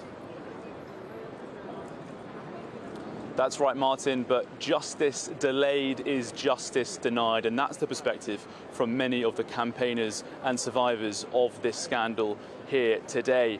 And as this inquiry started in 2017, has its final release, waited for many years, it's included in the report that it could have and should have started as early as 1986, which is when there was sufficient evidence about the infection of HIV and many of the blood products that were used in transfusion operations. At this level, at that time, they could have intervened and known to stop this scandal continuing. And it's part of what Sir Brian Longstaff has described as a pervasive and chilling form of censorship and cover-up here that denied that justice coming forward. He also described something more tangible, the deliberate destruction of documents, but it is the more subtle and widespread cover-up that was the immediate concern. And in his address earlier today, he has described 3 key failures that the state carried out during the scandal starting in the 1970s. The first failure he listed is the risk of infection, the failure to explain that risk and the lack of a discussion of alternative treatments for many of the people going through blood transfusions, and also the failure to tell people that they were being tested for HIV and hepatitis C. And once those testing was done, also the failure to explain to people if and when they had a diagnosis, both privately and sensitively. He also said that the government had made 3 core claims throughout this process. Firstly, that people had the best available treatment. Secondly, that all of the infections were accidental and inadvertent. And finally, that screenings for hepatitis could not have been introduced before 1991. All of these claims, he said, were untrue. And when he made that statement, there was significant applause in the hall behind me. We're now expecting a reaction from the Prime Minister, Rishi Sunak, later today, but there is significant criticism for him in this report as well. It's said that Rishi Sunak's government has been sluggish, but the report's author, Sir Brian, has said that what's needed now is both an apology, but also some action. 12 recommendations, and a core part of that is compensation. Money for the victims, both directly those who suffered and are suffering as a consequence of these infections, but also their family members. And Charlie, there was a very emotional press conference with victims themselves, those who'd lost family members, and also campaigners saying the civil service closed ranks. We need systemic change. We've been gaslit for generations. This report puts that to bed. This can never be allowed to happen again. Of course, one of them so movingly, Charlie, said, I sit here as one of 27,000 who've been affected, but behind every one of us sits a family. And Charlie, they spoke of the terrible toll that the campaigning for so many years has taken on so many of them. Yes, that's right. 40 years, you just heard before. People felt that for 40 years they were speaking into a void and not being heard. I think a core part of the agony, as we've heard today from many of the survivors as part of this campaign, is how so much of this, in fact, all of it, could have been avoided. It was shared in the report quite early on that as early as 1948, the health service and the government were discussing the risk of hepatitis transmission through the use of blood products, particularly from prisoners. And in 1971, the American Red Cross stopped that process of using prisoners as blood donors due to the 10 times greater risk. But in the Home Office guidance, as late as the 1980s, the late 1980s, that advice continued because it was felt that it was a core part of prisoner rehabilitation to become donors. That move and the failure to react to the latest medical advice, some of it decades old, has contributed to this crisis. Okay, thank you very much there, Charlie Peters, for an update on this inquiry. And I'm now joined, I'm delighted to say, in the studio by infected blood scandal victim Sue Wathen. Sue, thank you so much for coming and joining us today, and what is a truly historic moment for so many of you who have fought for so long. Sue, would you mind sharing with GBNews viewers what happened to you? Well, I had several blood transfusions in the 1970s and 80s. I can't be specific about when because my records pertaining to blood have disappeared. Wow. They no longer exist in my medical files. So I know I had several, and I was, at some point during that time, infected with hepatitis C. I suffered many years of ill health with various things that GPs would say to me, how on earth have you got that? Why have you got this? People I knew would say to me, what is that? You know, and it would be things that nobody had heard of or could spell. So they were random things. And And I was very fatigued. I had the itchy skin, all the things that went traditionally or go traditionally with hepatitis C. And at one point, I do remember my then husband saying to me, the whites of your eyes are extremely yellow. Yeah. Well, I was obviously in the chronic phase then, but didn't know. And indeed, I went through until 2014, until I was diagnosed. Oh, I'm so sorry to hear that. And at what point did you realise, Sue, did the penny drop, as it were, that you'd taken infected blood? And what point did you become part of the movement to campaign for justice? Well, I didn't realise at all. I was sent by my GP to a clinic to have some further tests. At that clinic, they asked me, did you ever have any blood transfusions in the 70s, 80s or early 90s? And to which I responded, yes, I did. And they said, well, would you agree to a test for hepatitis A, B, C, CJD and HIV? And I agreed, thinking, well, that won't be me. Yeah. 2 weeks later, I'm in the classroom where I was a teacher. It was lunchtime. I was marking books. My phone's ringing in the cupboard in my handbag. And I answer my phone and it's this clinic saying the test you have had for hepatitis C, I'm sorry to tell you, is positive. And my recollection of that event is that I fell back into the chair I'd been sitting in.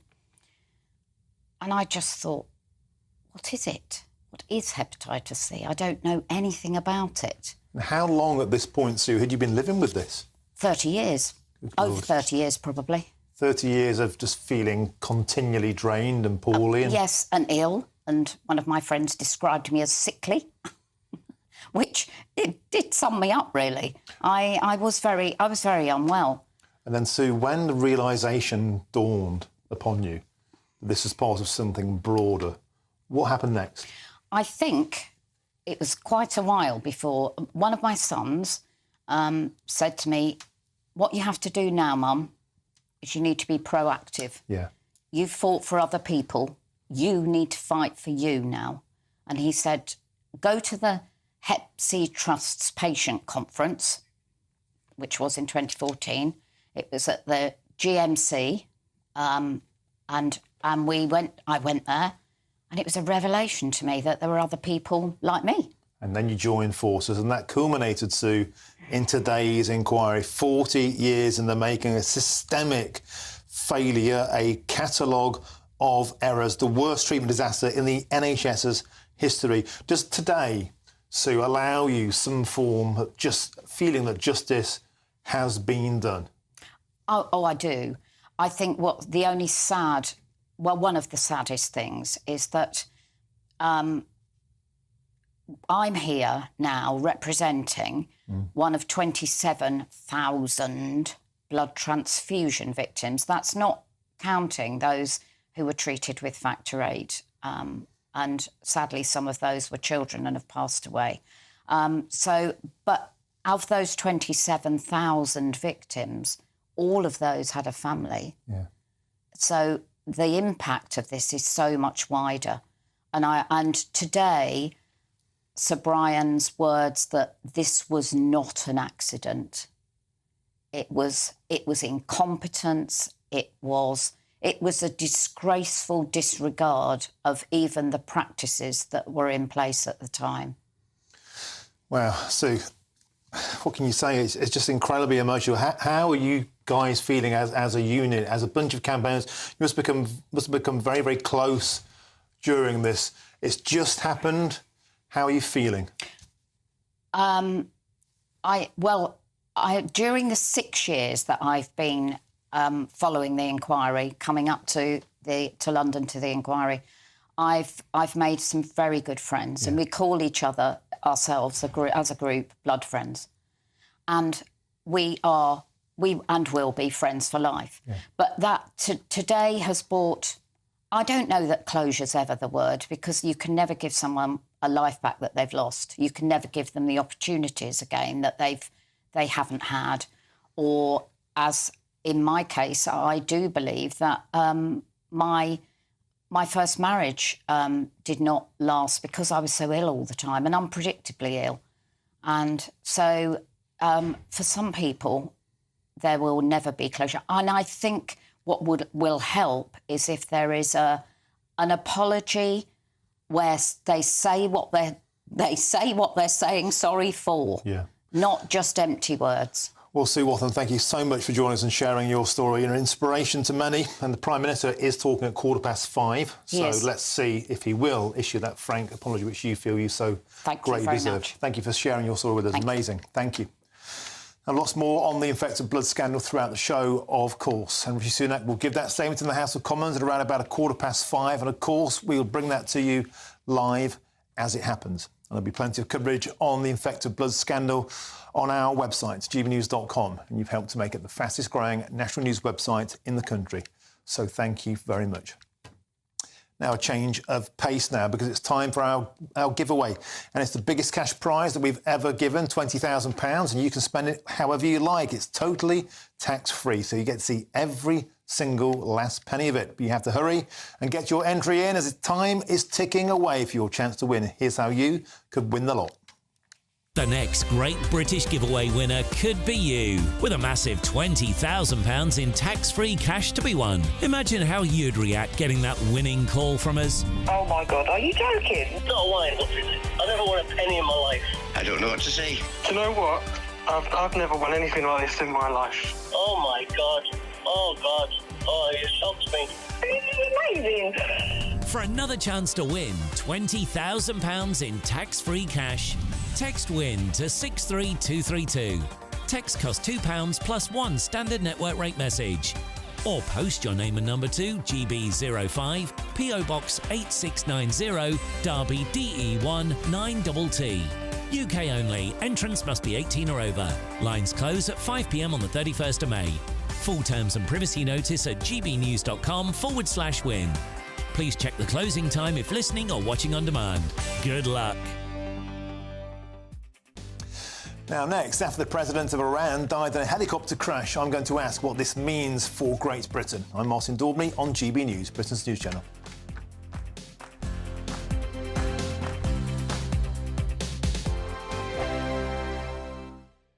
Monday to Thursday nights on GB News with Dubes & Co from 6, followed by Farage at 7. At 8, Sir Jacob Rees-Mogg addresses the state of the nation. And at 9, join Patrick Christie's Tonight, followed by Headliners at 11. Only on GB News, Britain's news channel. This is GB News, Britain's news channel. In the quaint Derbyshire village of Sudbury, there's a storm brewing between the local football club and the National Trust. This grass field might seem unremarkable, but for hundreds of years it's been part of the Sudbury Hall estate, playing host to the village football and cricket matches. Now the National Trust are planning to put an end to that tradition in the name of biodiversity, with plans for trees and plants where the football club play. Some worry it breaks a memorandum of wishes from the late Lord Vernon, whose family have lived here since 1660. Manager of Sudbury FC Tom Crutchley says he's upset at the decision. Naturally disappointed. We've been here, this is our 9th year. We've put a lot of effort into here to keep playing, to maintain it. I'm from the village originally, so personally it was, it is very upsetting. MP for Derbyshire Dale Sarah Dines says the National Trust aren't respecting the history of the site. I feel they're trampling over the wishes of historic owners who gave up this wonderful site for the nation. And for over 100 years, people have played football and cricket here. It's incredibly sad. Incredibly sad, and it's against the wishes of a lot of people locally who've written to me from the village. Sudbury Hall lives under the branding of the Children's Country House, a decision which Dines says is disrespectful to the history of the estate. I mean, this is fake to make it into a children's theme park. It's almost a reimagining, and in fact that's the very words it says on their website. The house is reopened, it's been reimagined. I don't want our heritage to be reimagined. I think the National Trust has been captured by people who have different ideas than most people in this country. Whilst the public will still be able to roam these historic grounds, the village feels like a legacy is being snatched away. Jack Carson, GB News, Sudbury.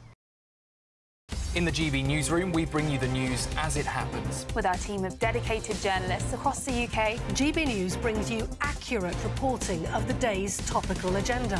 When the news breaks, wherever and whenever it's happening, we'll be there. This is GB News, the People's Channel, Britain's news channel. Join me, Neil Oliver, every Sunday night at 6 p.m. on GB News. And if an hour is not nearly enough for you, go to gbnews.com for special extended episodes online every Friday at 9 p.m, where we can truly get into the nitty-gritty of what's going on. GB News, Britain's news channel.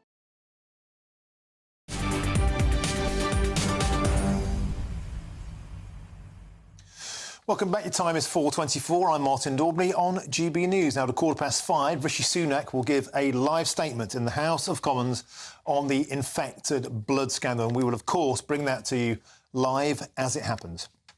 But before that, the president of Iran has been killed in a helicopter crash.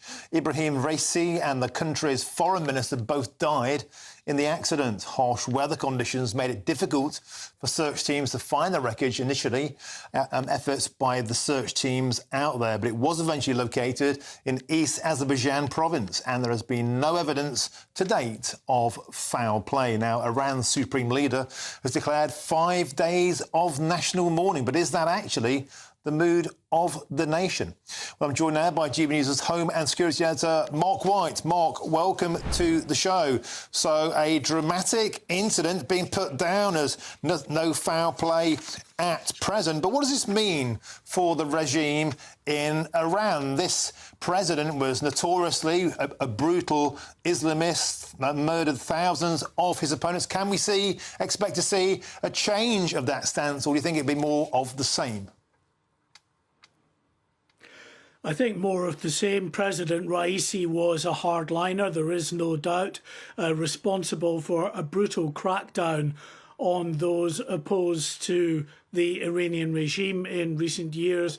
A man linked to the deaths of thousands in the 80s, again, as a crackdown on political dissidents. So some real concern, really, about what lies ahead for Iran, because Iran is in the grip of hardliners. It is pervasive throughout the political class now in Iran, and the systems are in place to ensure that whoever replaces Ibrahim Raisi as president of Iran will be a hardliner. You were asking about the reaction in Iran. Well, it is mixed. Of course, there are supporters of the president who are grief-stricken at what's happened, but there are very significant numbers who are opposed to this president and indeed the regime in Iran, and who would like to see change, who would like to see a move towards a more democratized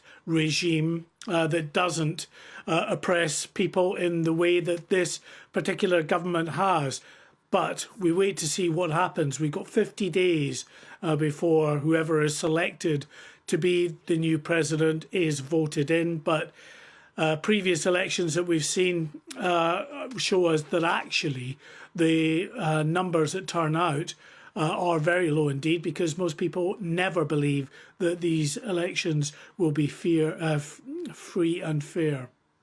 OK, thank you, Mark White, for that update. I'm now joined in the studio by the journalist and the human rights activist Vahid Beheshti. Thank you for joining me in the studio. Of course, we first saw you shot to prominence when you were chased on the very, very first protest, October the 15th, on the streets. You were chased, and it looked at one point like your life may have been in danger, Vahid. But back to this story. How much of a act of national mourning do you think we're actually going through? Or a lot of people actually delighted to see the back of this Islamist thug? Let me put it this way. As your guest was explaining perfectly. First, we have to see what kind of regime we are dealing with. So then we can analyze it better. So there is Iran, there is the Islamic regime, and there is a government. So the change of president not making any change in policies, because the policies coming straight away from the office of Ali Khamenei, the supreme leader. So the president, the foreign minister are like a puppet, but it's very important who's going to occupy that seat. So that's a big conflict at the moment, which we have a very major crisis internally inside the regime, in order to who's going to occupy that seat. This is going to create a big crisis for the regime for next 50 days.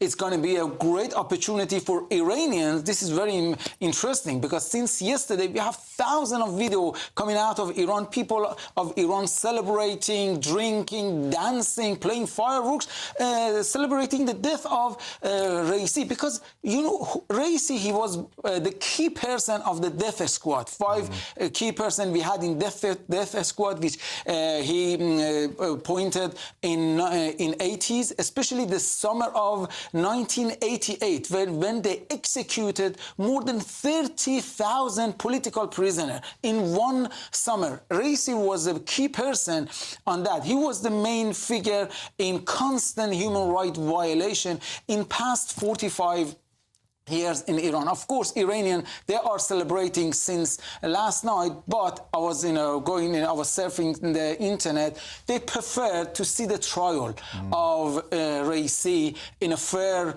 court, with the presence of jury and the families of the victims. So the big question now is, will there be significant change?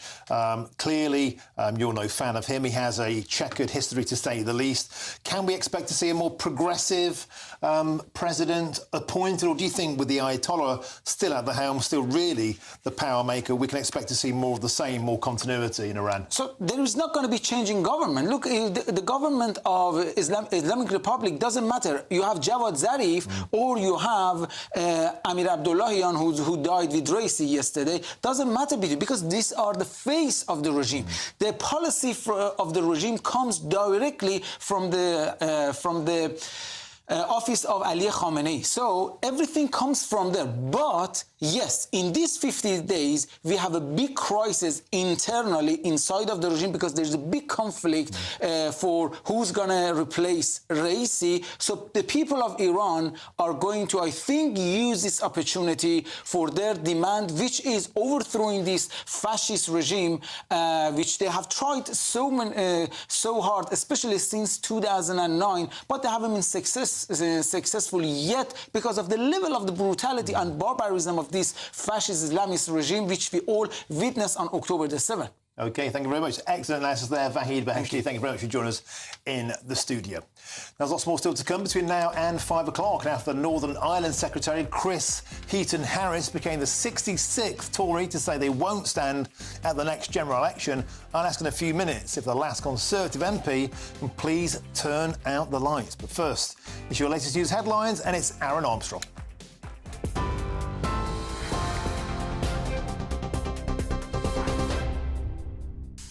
Hi there, it is 4:31. I'm Aaron Armstrong in the GB newsroom.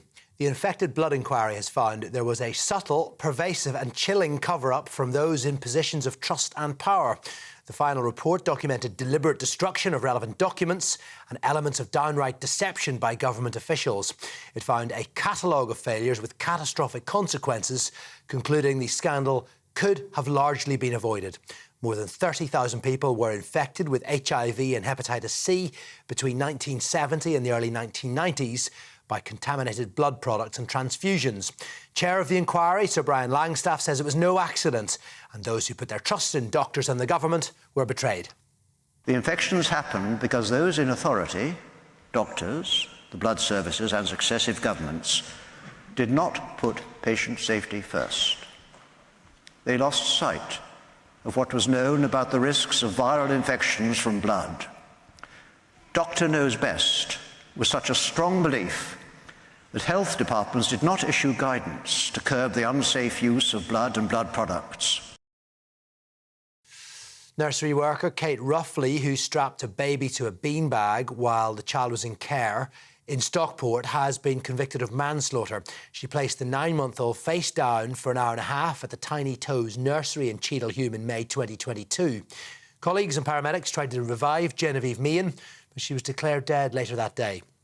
Ruffley has been remanded in custody and is due to be sentenced later this week. And Julian Assange has won a legal bid to bring an appeal against his extradition to the United States. The High Court has ruled that US assurances over his case were unsatisfactory and he would get a full appeal hearing.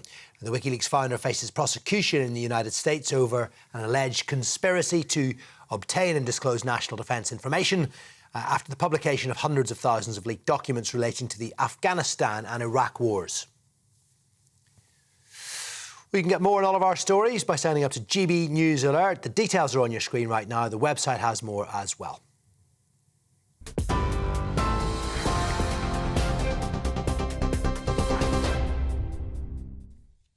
Thank you, Aaron. Now let's get more with the infected blood inquiry. Campaigners are holding currently a press conference. And politicians, some of whom are with us today. It's been thanks to a powerful coalition of people that we got the public inquiry in the first place, and that we have seen Sir Brian Langstaff's verdict today, which is a vindication for so much of the work that these brave campaigners have done. His conclusion that this was not an accident should send reverberations through Whitehall. So it's without further ado that I would like to introduce you to some of these campaigners who have joined our Bloody Disgrace campaign, which had the backing of more than 280 politicians. And we're going to start with one of the leading campaigners of the Tainted Blood campaign, Andy Evans, who is its chair. Thanks, Andy. Thanks, Caroline. I never thought that this day would come. There were times during the campaign that we felt so down and disheartened that we could never see an end to it. And then one day in 2016, when Theresa May had lost her majority and it looked as if we had an opportunity, these two brave people decided to take that opportunity, put in a debate into Parliament, put in a vote that Theresa May would have lost, and here we are at the end of the public inquiry.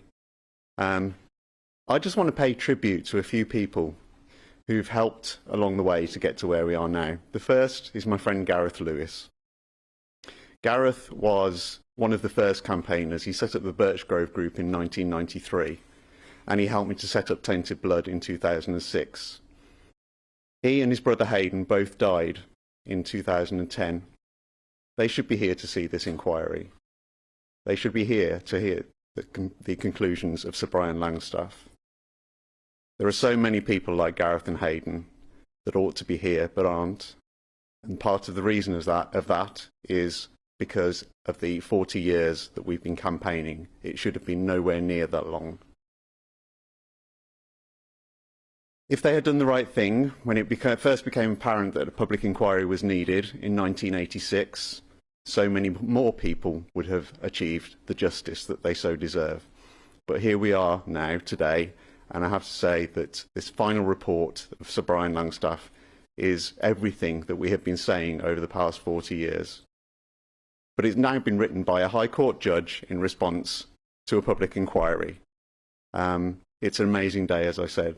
And we're just absolutely overwhelmed and delighted that we're finally on the way to achieving justice. Thank you.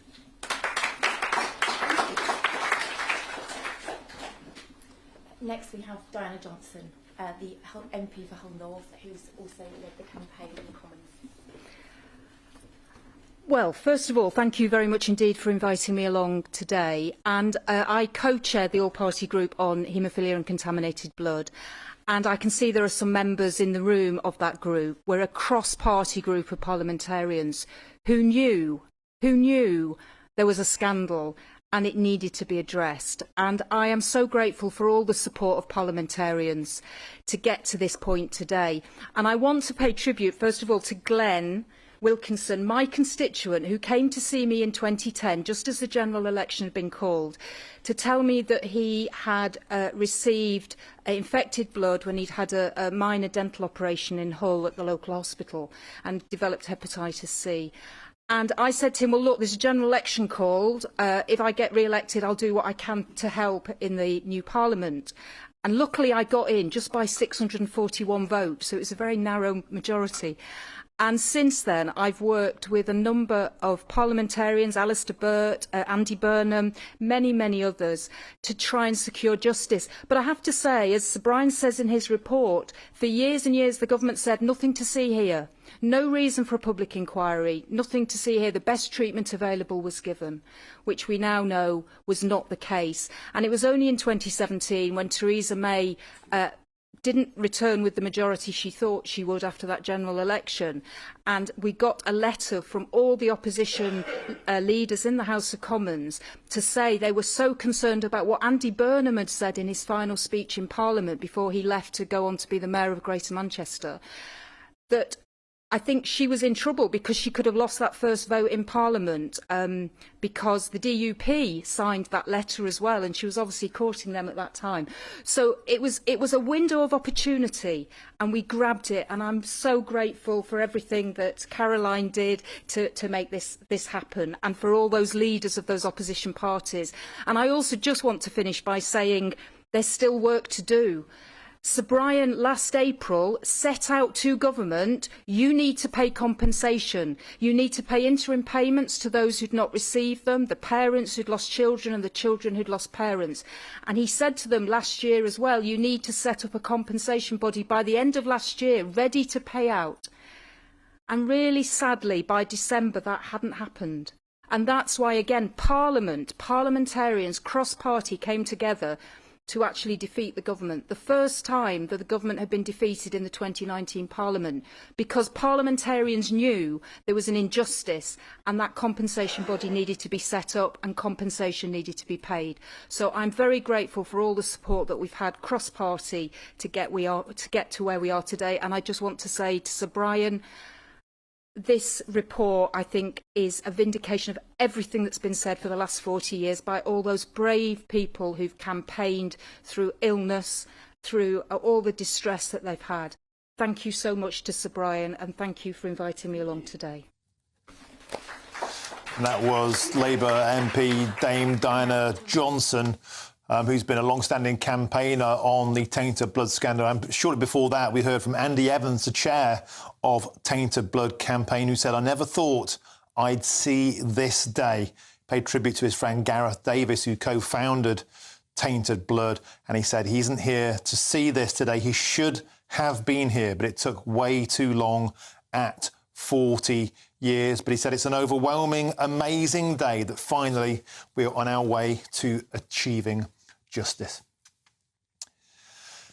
Now to our next story now, and Northern Ireland Secretary Chris Heaton-Harris announced yesterday that he also will not be standing at the next general election. The Tory MP posted on X, formerly Twitter of course, saying that it had been an honour and a privilege to serve. Chris Heaton-Harris has been the Northern Ireland Secretary since September 2022, and he announced his intention in a letter to Prime Minister Rishi Sunak. Well, join me now to discuss his latest stand down is the political commentator Peter Spencer. Peter, welcome to the show. Always is like 66 and counting by my reckoning, heading for a 1997 style stand down record. Do you think we're in danger of saying, will the last Tory to leave the party please turn off the lights?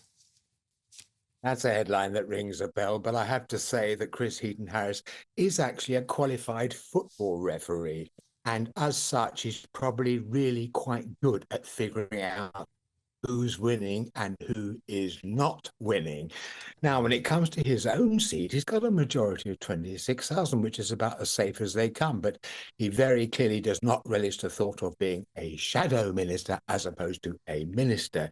Remember, he's been on the ladder for some 6 years or so, and it seems only yesterday that a former minister who was now a shadow minister said to me that, look, when you are in government, you wake up each morning thinking, what can I do today? When you're a shadow minister, the best you can come up with is what can I say each day? And the reality is there aren't that many people listening anyway, so it's a pretty depressing prospect. And so he's decided to butt out. I mean, he's only 56, for God's sake. He's 20 years younger than I am, and I'm still jabbering away like a, well, you know, for better or for worse. I leave that to others to judge. Well, you don't look a day over 56 yourself, Peter, but I digress. But there does seem now to be this prevailing wind. As you say, maybe they just know the direction of travel. Maybe they just don't want to stick around for that painful Portillo moment. Maybe it's just easier to stand down and go quietly. Well, absolutely. And there's another factor in all this. I mean, there was another Conservative MP who's standing down, who actually confessed to the website Politics Home. He said, look, the fact is that quite a lot of my colleagues have already effectively butted out. They spend half their mornings or sections of their mornings filling in job application forms. And he said, by the way, I'm not one of them, but it's going on. And it is logical that if they're reasonably young, they've got their families to support, they've got their futures, they've got places to go, people to see. And you're in a much, much stronger position to get another job if you are in a job than if you are on the scrap heap. And Peter, you mentioned there he has a safe seat, a majority of 25,000. Are we in the danger zone now, saying there's no such thing as a safe seat? We've seen majorities of 23, 24,000 overturned in by-elections in Shropshire and elsewhere. Do you think many Conservatives will be looking at that, the winds of change, thinking, well, there's no such thing as a safe seat anymore. I may as well jump before I'm pushed? Well, indeed so. And in fact, actually, it calls to mind a particularly prescient gag that he was writing Christmas gags a couple of years ago, and he said, why is it harder these days to get an advent calendar? And the answer is their days are numbered. And that seems to fit rather neatly with this narrative, does it not? Superb stuff. Always a delight to have you on the show. Peter Spencer, thank you for joining us.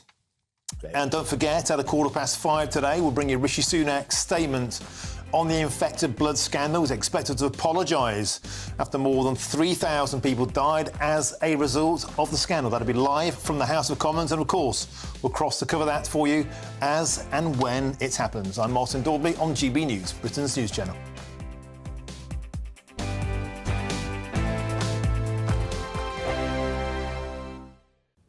Afternoon, welcome to your latest weather update from the Met Office here on GB News. For many, staying fine through the rest of the stuff today, but there are one or two showers breaking out and a few thunderstorms across Northern Ireland. We're surrounded by weather systems and we're kind of in a weather no man's land, which means the winds are light, which means the cloud isn't shifting too much over parts of southern Scotland, northern England, and the showers are fairly slow moving over the west of Northern Ireland. Some rumbles of thunder here, could drop a lot of rain in a short space of time. There is a Met Office warning in place.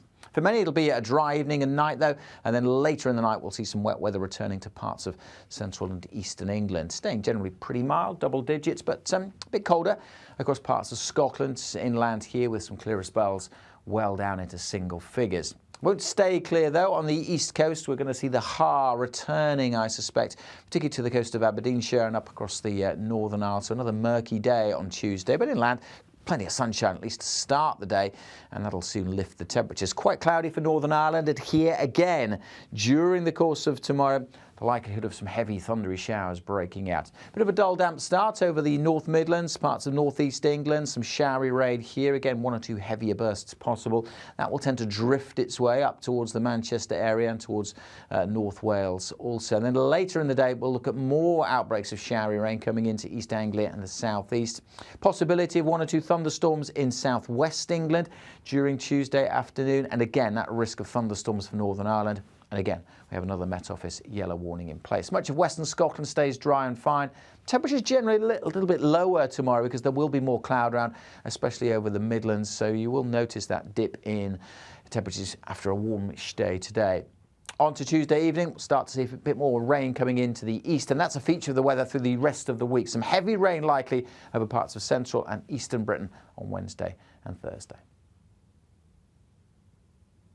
2024, a battleground year. The year the nation decides. As the parties gear up their campaigns for the next general election. Who will be left standing when the British people make one of the biggest decisions of their lives? Who will rise? And who will fall? Let's find out together. For every moment, the highs, the lows, the twists and turns. We'll be with you for every step of this journey. In 2024, GB News is Britain's election channel. GB News is Britain's election channel. And when the big stories break, we're tackling them on Britain's newsroom. When we disagree, and we disagree a lot, it's even livelier than normal. We don't disagree that much. We do. His comedy, though, is revolting. I knew her, unlike you. That explains Beverly Turner's temperament. It's a bit frothy in here, isn't it? He'll have one of me one day. For dartball practice. Britain's newsroom on GB News, weekdays, 9:30 a.m. GB News, the People's Channel, Britain's news channel.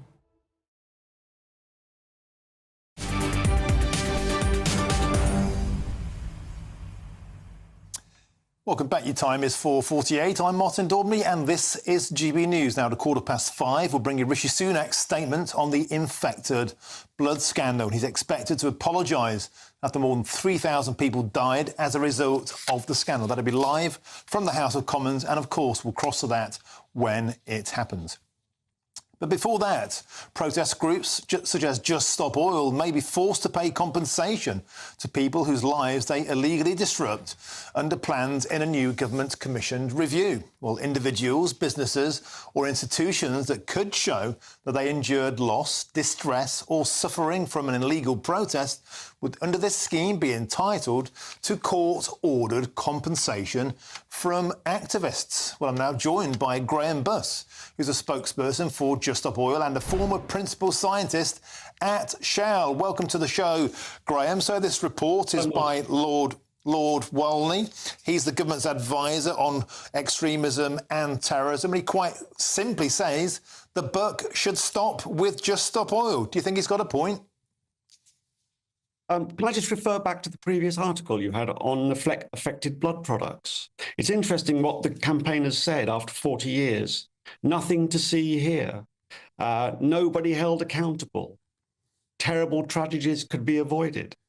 That's pretty much the position that we're in now in the middle of a climate crisis, isn't it? Yeah, some might find that comparison distasteful, Graham, but can we just please move on to the current report? So quite clearly, he is saying if people can demonstrate business has been affected, and many no doubt could. The cost of the London economy was £4.5 million alone from Just Stop Oil's protests in the spring and summer of 2023. Should you lot pay for the protests?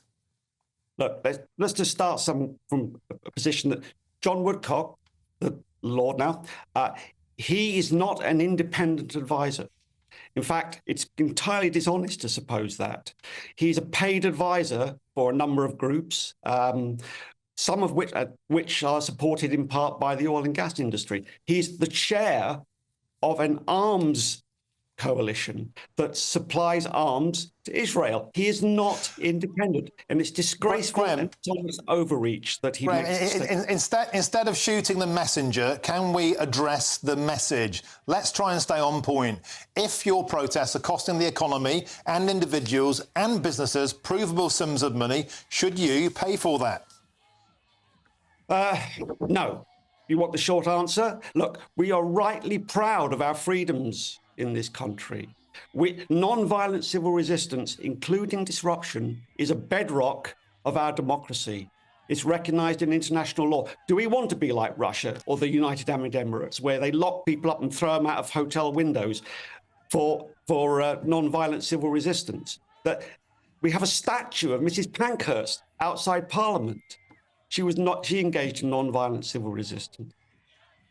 Yeah, but the working classes also have a democratic right to be able to get to work and to do a day's graft. And isn't that the point? You know, your albeit well-meaning protest might seem like a good idea to you at the time, but if it's stopping working class people, as we saw repeatedly, it was delivery drivers, it was taxi drivers, it was the working poor who were affected, no doubt lots of them on minimum wage or 0-hour contracts, getting caught in the crossfire of your protests. They are being financially harmed. Should you pay them? Look, Martin, I deeply regret that the actions we took were necessary. I deeply regret that, and I completely understand that people would have been upset and annoyed about what we did. Now, if the government took the climate crisis seriously, as they didn't take for example, the tainted blood seriously, if the government took that seriously, then we wouldn't need to be here. I mean, and what you might ask, saying that we should be sued. Who will you sue when our homes are flooded and our homes are uninsurable? Remember that last year in Chesterfield, there was a lady there who said that her home was uninsurable, and she said that the government had failed to support her, that she felt let down by the government. Graham, who should people sue if they lose their jobs because they can't do a delivery and Just Stop Oil stop them doing that? Should they sue you? There are already plenty of perfectly reasonable resources and recourses that they can take. Look at skyrocketing food prices. Who do you sue for that? Who are you going to sue for the grass fires that burn down people's homes? Who do you sue for children who get tropical diseases? Who do you sue? We're going to have to leave it there. Spokesperson for Just Stop Oil, I don't think you answered the question, but I appreciate your passion and your candour, and thanks for joining us. Always a pleasure. Now, as I said, at 5:15, we'll hear live from Rishi Sunak. He's about to apologise after a damning report into the infected blood scandal cost the lives of more than 3,000 people. We'll cross live to that. As it happens, I'm Martin Daubney on GB News, Britain's news channel, and that's your weather with Alex Deakin.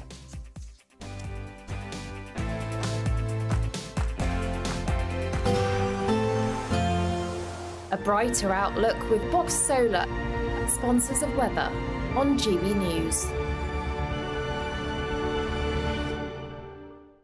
Afternoon, welcome to your latest weather update from the Met Office here on GB News. For many, staying fine through the rest of the stuff today, but there are one or two showers breaking out and a few thunderstorms across Northern Ireland. We're surrounded by weather systems and we're kind of in a weather no man's land, which means the winds are light, which means the cloud isn't shifting too much over parts of southern Scotland, northern England, and the showers are fairly slow moving over the west of Northern Ireland. Some rumbles of thunder here, could drop a lot of rain in a short space of time. There is a Met Office warning in place. For many, it'll be a dry evening and night, though, and then later in the night we'll see some wet weather returning to parts of central and eastern England, staying generally pretty mild, double digits, but a bit colder across parts of Scotland, inland here with some clearer spells well down into single figures. Won't stay clear, though. On the east coast, we're going to see the Har returning, I suspect, particularly to the coast of Aberdeenshire and up across the Northern Isles. So another murky day on Tuesday, but inland, plenty of sunshine, at least to start the day, and that'll soon lift the temperatures. Quite cloudy for Northern Ireland, and here again, during the course of tomorrow, the likelihood of some heavy thundery showers breaking out. Bit of a dull damp start over the North Midlands, parts of North East England, some showery rain here. Again, one or two heavier bursts possible. That will tend to drift its way up towards the Manchester area and towards North Wales also. And then later in the day, we'll look at more outbreaks of showery rain coming into East Anglia and the South East. Possibility of one or two thunderstorms in South West England during Tuesday afternoon. And again, that risk of thunderstorms for Northern Ireland. And again, we have another Met Office yellow warning in place. Much of western Scotland stays dry and fine. Temperatures generally a little bit lower tomorrow because there will be more cloud around, especially over the Midlands. So you will notice that dip in temperatures after a warmish day today. On to Tuesday evening, we'll start to see a bit more rain coming into the east, and that's a feature of the weather through the rest of the week. Some heavy rain likely over parts of central and eastern Britain on Wednesday and Thursday. Looks like things are heating up. Boxed boilers, sponsors of weather on GB News.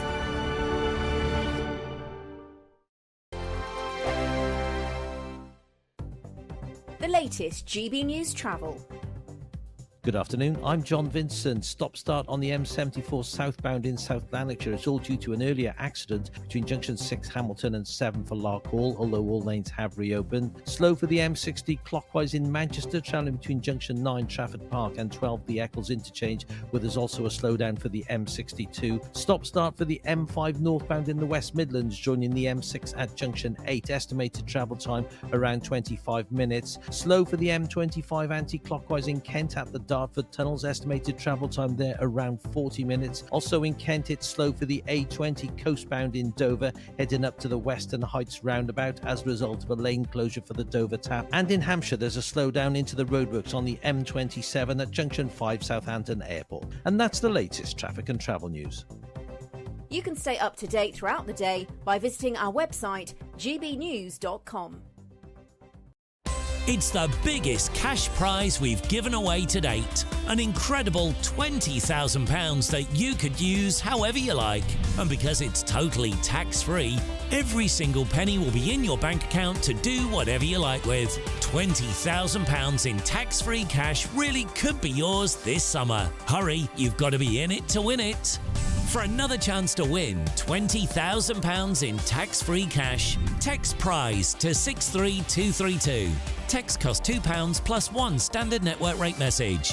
Or post your name and number to GB05, PO Box 8690, Derby DE1 9TT. UK only. Entrance must be 18 or over. Lines close at 5 p.m. on the 31st of May. Full terms and privacy notice at gbnews.com/win. Please check the closing time if listening or watching on demand. Good luck.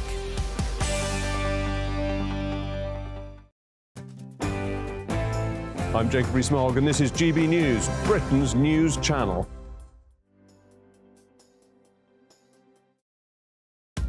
Are the newspapers getting you down? My wife didn't divorce me that month. Struggling to separate the wheat from the chaff? I know that it's a bit of a circus at the best of times. Well, don't worry, Headliners has got you covered. We'll take the burden of reading the day's news, and if we get depressed, who cares? It's an occupational hazard, frankly. That's Headliners on GB News from 11 p.m. till midnight, and the following morning, 5 till 6 a.m. on GB News, the comedy channel. Nah, just kidding. Britain's news channel. I'm Michael Portillo. This is GB News, the People's Channel, Britain's news channel.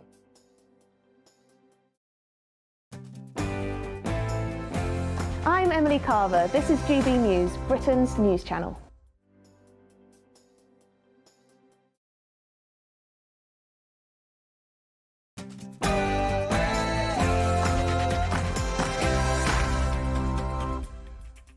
A very good afternoon to you. It's 5 p.m. and welcome to the Martin Daubney Show on GB News, broadcasting live from the heart of Westminster all across the UK. On today's show, the inquiry into the infected blood scandal that cost 3,000 lives has finally been published, and the findings are damning. It calls the scandal a chilling, systemic 40-year cover-up in which the deaths were no accident. And we'll be crossing live shortly to the Prime Minister, who's expected to apologise in the House of Commons for the failings by doctors, civil servants, as well as successive governments. I'll also get reaction from campaigners and victims of what's believed to be the worst treatment disaster in the entire history of the NHS.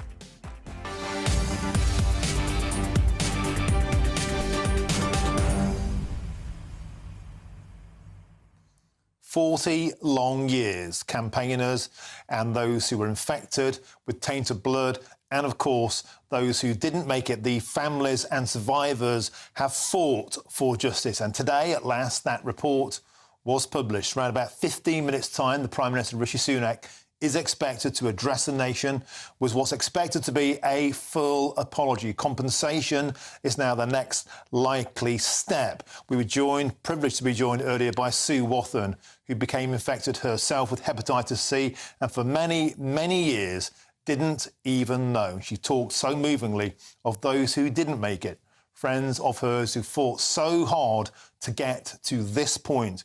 In about 15 minutes' time, they'll get the apology they felt they've deserved for so many years. Get in touch with all your views, please do. We've already had loads and loads of comments on the tainted blood scandal. I'll read out as many as I can before the end of the show. The way to do that is gbnews.com/your say. But before we go to Rishi Sunak, it's your headlines and it's Aaron Armstrong.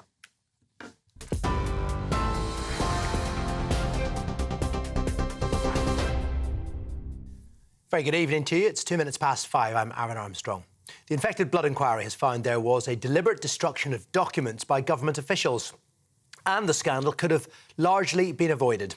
The final report documented a catalogue of failures which had catastrophic consequences, with patients knowingly exposed to unacceptable risk of infection. More than 30,000 people were infected with HIV and hepatitis C between 1970 and the early 90s because of contaminated blood products and transfusions. The inquiry's chair, Sir Brian Langstaff, says it was no accident and people who put their trust in doctors and the government were betrayed. The infections happened because those in authority, doctors, the blood services and successive governments, did not put patient safety first. They lost sight of what was known about the risks of viral infections from blood. Doctor knows best was such a strong belief that health departments did not issue guidance to curb the unsafe use of blood and blood products. Victims say they've been waiting decades to be heard. Sometimes we felt like we were shouting into the wind during these 40 years. When we told people, they didn't believe us. They said this wouldn't happen in the UK. But today proves that it can happen in the UK, and it did happen in the UK. And I just feel validated and vindicated. I think everybody today has read of the disasters that unfolded, and Sir Brian has been very thorough and has not minced his words. This was systemic. This was by government, by civil servants and by healthcare professionals. I think that really rocks what we think of as society and really challenges the trust that we put in people to look after us, to do their best and protect us. None of that can we take for granted anymore. The parents of a baby girl say they will never forgive the callousness of a nursery worker who was convicted of the manslaughter of their wonderful daughter.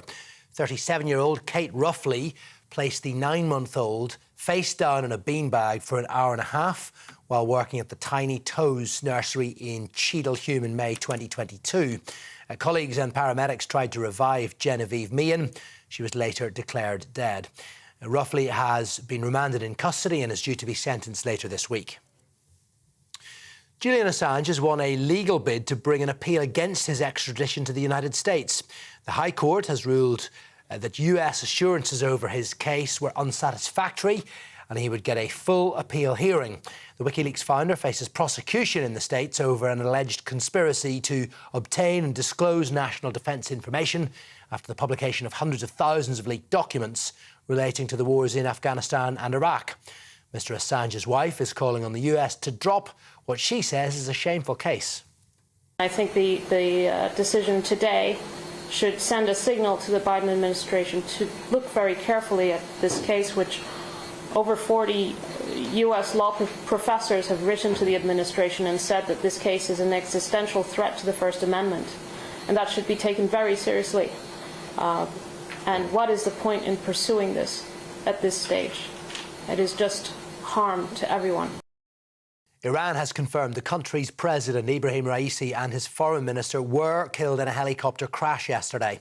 Footage obtained by Iranian media shows the crash site on a mountainside. Harsh weather conditions hampered efforts by search and rescue teams. The wreckage was eventually located in the East Azerbaijan province. Iran's supreme leaders declared 5 days of national mourning. An election for a new president is due to take place within the next 50 days. Ofcom has found GB News broke broadcasting rules in a programme featuring the Prime Minister. The regulator says the People's Forum, which aired in February, failed to preserve due impartiality, and it's now considering a sanction. In a statement, GB News described the development as alarming and an attempt to silence the channel. It says the format placed the public, not journalists, in charge of questioning Rishi Sunak, and that he was challenged and criticised on a number of issues. It maintains the programme was in line with the Broadcasting Code. A new coin marking 80 years since the D-Day landings has been unveiled by the Royal Mint. To mark the release, 2 sand artists recreated the design on Gold Beach, where troops landed in 1944. With a diameter of 35 metres, the sand ark took 5.5 hours to create. The design on the tails side, the reverse side of the 50p coin, was revealed ahead of the anniversary, which is on June the 6th.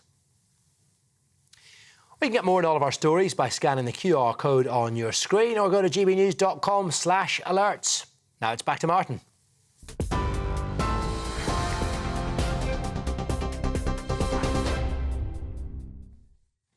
Thank Thank you, Aaron. And of course, there's only one place to start, and it's with the infected blood inquiry. Look into what is being called the biggest treatment disaster in the entire history of the NHS. And the long-awaited damning report finds that the scandal could largely have been avoided with a pervasive cover-up to hide the truth. Now, in the last hour, the Mayor of Greater Manchester and the former Health Secretary, Andy Burnham, has addressed the press.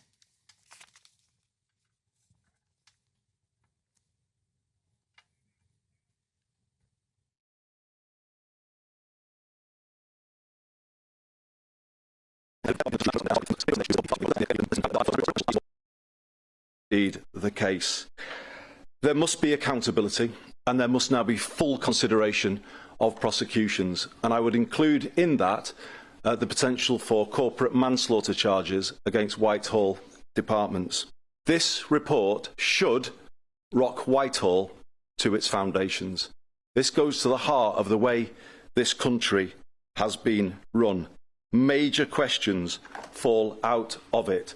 I believe that we now must see, as a matter of urgency, a full, comprehensive Hillsborough law on the statute book, enacting Sir Brian's recommendation of a statutory duty of candour on senior civil servants.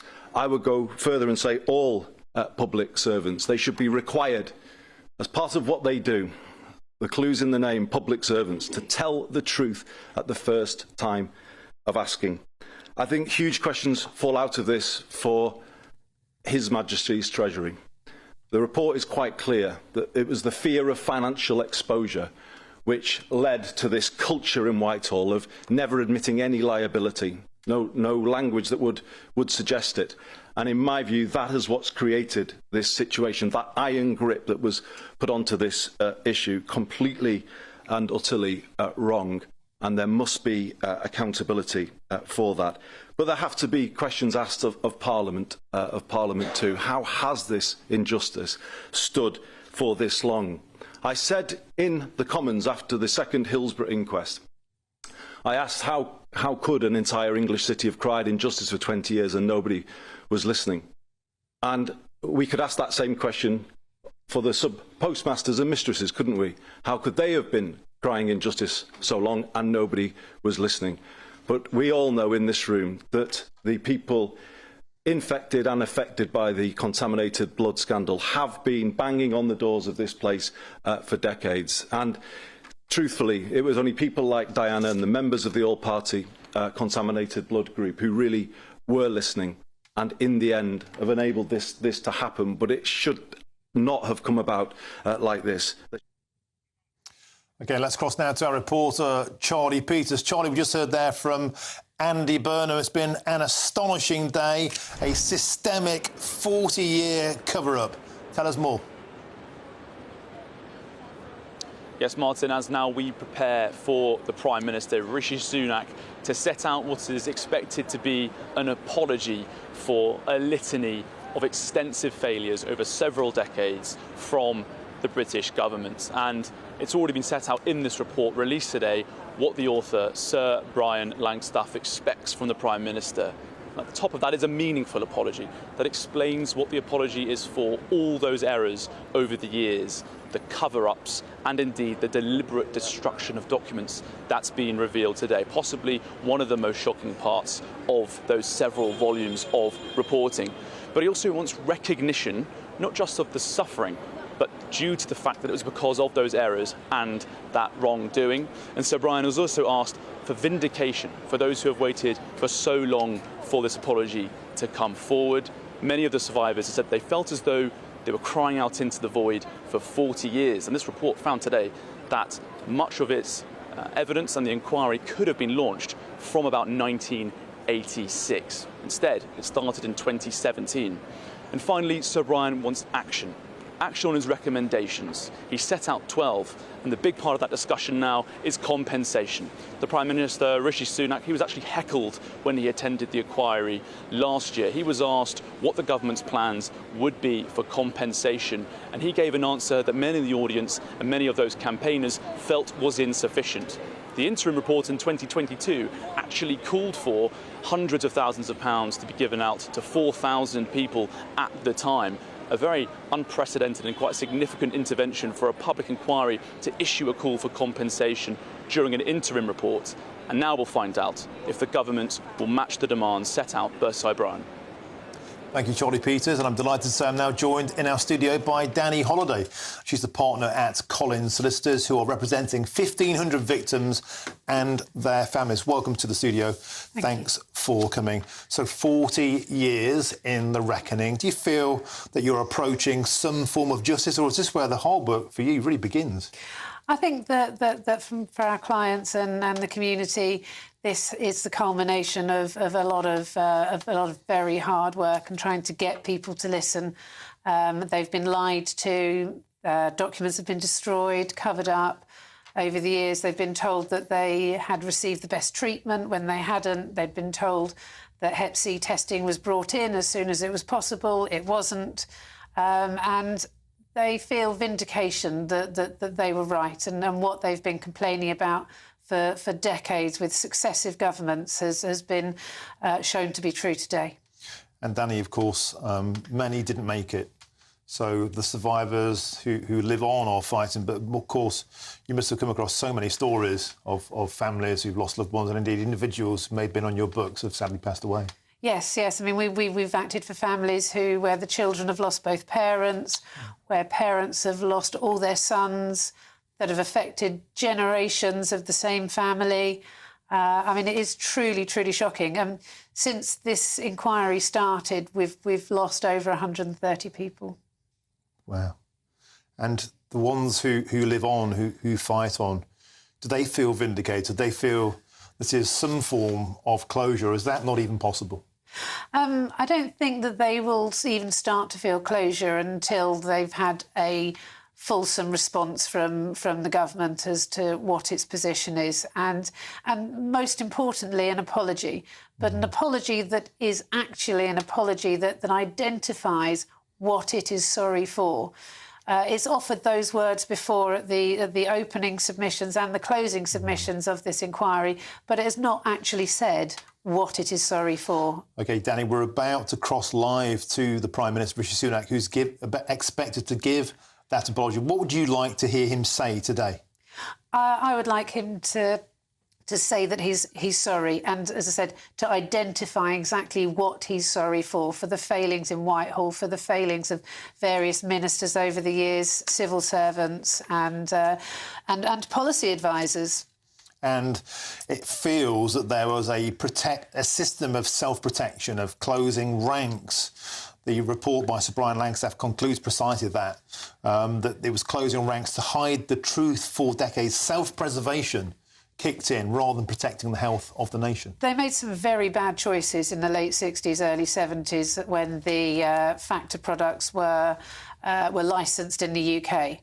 And then when AIDS came through in the early 80s, they'd realised, I think, that they'd made big mistakes in allowing factor products to be used in the UK when they were already riddled with another virus, hepatitis, which was also very bad for you.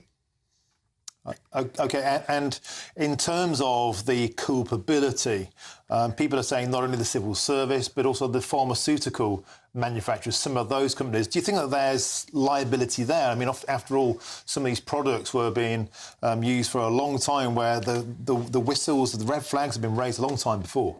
Oh, undoubtedly so. But it was the responsibility of the UK government and the licensing authorities not to allow those products into this country when they knew the source of where they were coming from and their Skid Row, the Skid Row donors. And they were aware of that. And in terms of the heads in the sand, the closing of ranks, the clients you've spoken to, campaigners you've spoken to, how's that sat with them after all this time to find out that they were right? Well, they've known that they've been right all these years, and they have campaigned against the self-sufficiency report, which the chair also referenced, and it being used then as a tool in the cover-up and the chronology that it produced. OK, we have to cross now, I'm afraid, to interrupt. We're going right to the House of Commons. Prime Minister Rishi Sunak is now addressing the nation. This is a day of shame for the British state. Today's report shows a decades-long moral failure at the heart of our national life. From the National Health Service to the civil service, to ministers in successive governments, at every level, the people and institutions in which we place our trust failed in the most harrowing and devastating way. They failed the victims and their families, and they failed this country. Sir Brian finds a catalogue of systemic, collective, and individual failures, each on its own serious, and taken together amounting to a calamity. And the result of this inquiry should shake our nation to its core. This should have been avoided. It was known these treatments were contaminated. Warnings were ignored repeatedly. Time and again, people in positions of power and trust had the chance to stop the transmission of those infections. Time and again, they failed to do so. Sir Brian finds an attitude of denial towards the risks of treatment. Worse, to our eternal shame, in a way that it is hard to even comprehend, they allowed victims to become objects for research. Many, including children, at Lord Mayor Treloar's College were part of trials conducted without their or their parents' knowledge or consent. Those with haemophilia or bleeding disorders were infected with HIV, hepatitis C, and hepatitis B through NHS treatment, through blood clotting products such as Factor VIII, including those who had been misdiagnosed and did not even require treatment. Many were infected through whole blood transfusions. Others were infected through their partners and loved ones, often after diagnoses had been deliberately withheld for months or even years, meaning these infections should have easily been prevented. I find it almost impossible to comprehend how it must have felt to be told you had been infected through no fault of your own with HIV or hepatitis B or hepatitis C, or to face the grief of losing a child, or to be a young child and lose your mum or dad. Many of those infected went on to develop horrific conditions, including cirrhosis, liver cancer, pneumonia, TB, and AIDS, enduring debilitating treatments like interferon for these illnesses the NHS had given them. Many were treated disdainfully by healthcare professionals who made appalling assumptions about the origin of their infections. Worse still, they were made to think that they were imagining it, made to feel stupid. They felt abandoned by the NHS that had infected them. Those who acquired HIV endured social rejection, vilification, and abuse at a time when society understood so little about the emerging epidemic of AIDS. And with illness came the indignity of financial hardship, including for carers and those widowed and other bereaved family members. And throughout it all, victims and their loved ones have had to fight for justice, fight to be heard, to be believed, fight to uncover the full truth. Some had their medical records withheld or even destroyed, and the inquiry finds that some government papers were destroyed in a deliberate attempt to make the truth more difficult to reveal. Sir Brian explicitly asks the question, was there a cover-up? Let me directly quote his answer for the House. There has been. He continues, not in the sense of a handful of people plotting in an orchestrated conspiracy to mislead, but in a way that was more subtle, more pervasive, and more chilling in its implications. To save face and to save expense, there has been a hiding of much of the truth. Mr. Speaker, more than 3,000 people died without that truth. They died without an apology. They died without knowing how and why this was allowed to happen. And they died without seeing anyone held to account. Today, I want to speak directly to the victims and their families, some of whom are with us in the gallery. I want to make a wholehearted an unequivocal apology for this terrible injustice. First, to apologise for the failure in blood policy and blood products, and the devastating and so often fatal impact this had on so many lives, including the impact of treatments that were known or proved to be contaminated, the failure to respond to the risk of imported concentrates, the failure to prioritise self-sufficiency in blood, the failure to introduce screening services sooner, and the mismanagement of the response to the emergence of AIDS and hepatitis viruses amongst infected blood victims. Second, to apologise for the repeated failure of the state and our medical professionals to recognise the harm caused. This includes the failure of previous payment schemes, the inadequate levels of funding made available, and the failure to recognise hepatitis B victims. And third, to apologise for the institutional refusal to face up to these failings, and worse, to deny and even attempt to cover them up. The dismissing of reports and campaigners' detailed representations, the loss and destruction of key documents, including ministerial advice and medical records, and the appalling length of time it took to secure the public inquiry which has delivered the full truth today. Mr. Speaker, layer upon layer of hurt endured across decades.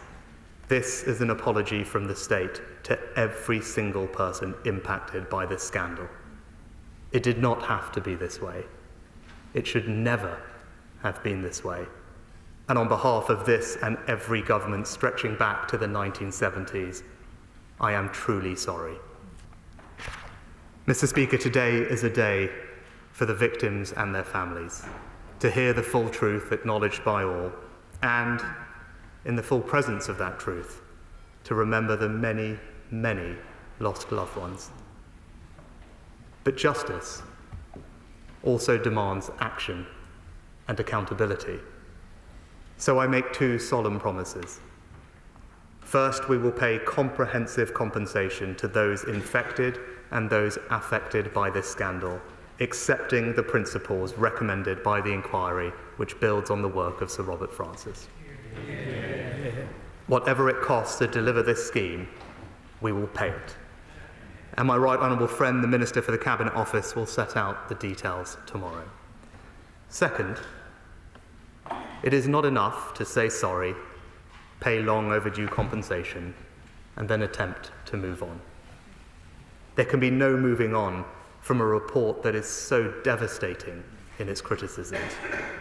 Of course, in some areas, medical practice has long since evolved, and no one is questioning that every day our NHS provides amazing and life-saving care to the British people. But Sir Brian and his team have made wide-ranging recommendations. We will study them in detail before returning to this House with a full response. And we must fundamentally rebalance the system so we finally address this pattern so familiar from other inquiries like Hillsborough, where innocent victims have to fight for decades just to be believed. Mr. Speaker, the whole House will join me in thanking Sir Brian and his team, especially for keeping the infected blood community at the heart of their work. We would not be here today without those who tirelessly fought for justice for so many years. I include journalists and parliamentarians in both houses, especially the Right Honourable Member for Kingston upon Hull North. But most of all, the victims and their families, many of whom have dedicated their lives leading charities and campaign groups, pouring their own money into decades of running helplines, archiving, researching, pursuing legal cases, often in the face of appalling prejudice. It is impossible to capture the full pain and injustice they have faced. Their sorrow has been unimaginable. They have watched loved ones die, cared for them as they suffered excruciating treatments or provided their palliative care. Many families were broken up by the strain. Hundreds of thousands of lives have been knocked off course, dreams and potential unfulfilled. But today, Their voices have finally been heard. The full truth stands for all to see. And we will work together across government, our health services and civil society to ensure that nothing like this can ever happen in our country again. I commend this statement to the House. Call Keir Starmer the Leader of the Opposition. Thank you, Mr. Speaker. This response can only begin in one place, because this is an injustice that has spanned across governments on an unprecedented scale, and collectively we fail to protect some of the most vulnerable in our country.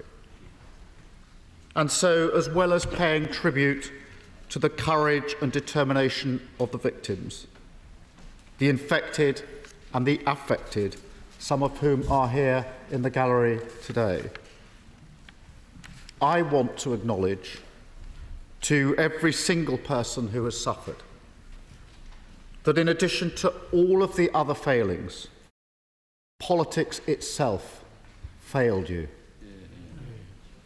That failure applies to all parties, including my own.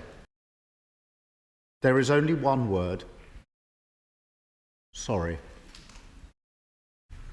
And by that apology, I acknowledge that this suffering was caused by wrongdoing, delay, and systemic failure across the board, compounded by institutional defensiveness.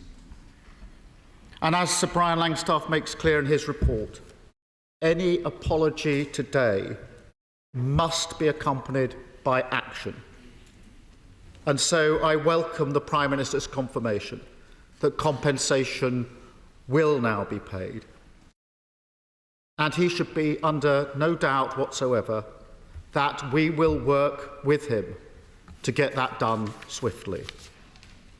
Because make no mistake, the victims in this scandal have suffered unspeakably. Thousands of people have died. They continue to die every week. Lives completely shattered. Evidence willfully destroyed. Victims marginalised. People watching their loved ones die. Children used as objects of research. On and on it goes. The pain barely conceivable. And so, as well as an apology, I also want to make clear we commit that we will shine a harsh light upon the lessons that must be learned to make sure nothing like this ever happens again. Because, Mr. Speaker, when you pass through the doors of a hospital, it is a moment of profound vulnerability.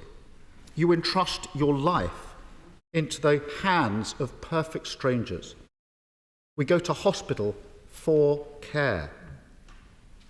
And that is what many of the people affected find so hard to accept, the betrayal of that trust by people and institutions that were meant to protect them. People like Mark Stewart, my constituent, who was given Factor VIII in the 1980s as part of a clinical trial, as was his father, as was his brother. All three subsequently contracted hepatitis C. But only Mark remains with us today.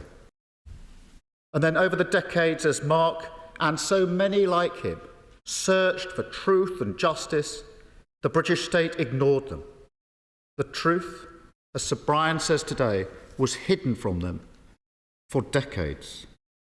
And that is why this is one of the gravest injustices this country has seen. And yet we have to be honest. This scandal is not unique. And the institutional defensiveness identified by Sir Brian is a pattern of behaviour that we must address. Because, Mr. Speaker, while Mark may never get his brother, his father, or his health back, for all the families affected, we must restore the sense that this is a country that can rectify injustice, particularly when carried out by institutes of the state. That is our job today, this week and beyond. Frankly, it is the very least that we owe. Thank you, Mr. Speaker. Prime Minister. Mr. Speaker, I thank the honourable gentleman for the collegiate tone in which he has responded to today's report and his sincerity. He is right, it is irrefutably clear that an unconscionable injustice has been done, the result of a consistent and systemic failure by the state time and again for decade after decade, and it's why I apologise wholeheartedly and unequivocally to every single person impacted by this scandal. And the anger and sorrow felt across this House is the right response. And it is right that we now act on behalf of the victims, their loved ones, and the whole community who expect us to put right this historic wrong. Father of the House, Sir Peter Bottomley. The thousands of people. And that was Rishi Sunak there speaking in the House of Commons, addressing the nation, finally, after 40 years, delivering a speech on the infected blood scandal. And the key lines there, Rishi Sunak started by saying, "This is a day of shame." Warnings were ignored. An attitude of denial existed. It's hard to ever even comprehend. They allowed patients and victims to become objects of research. Diagnoses were deliberately withheld. I find it impossible to comprehend to be infected with HIV, to lose your life yourself or to your family. Illnesses the NHS had given them. Many were treated with disdain. They felt abandoned by the NHS that had infected them. He went on to then say, victims have had to fight for justice, fight to be heard. Papers were destroyed to cover up. And he then moved on to say, and I want to make a wholehearted and unequivocal apology. There was a failure to introduce seeming protection so soon. He also apologised for his and every government that came before it and committed a promise of a full compensation package, and he was followed there by Sir Keir Starmer, who vowed that he will work with Rishi Sunak to make sure that this happens with continuity moving forward. Now let's cross back to the studio now, and I'm still joined by Danny Holliday, and also I'm joined by the daughter of a victim of the infected blood scandal, Louise Edwards. Thank you both for joining me. Could I start with you?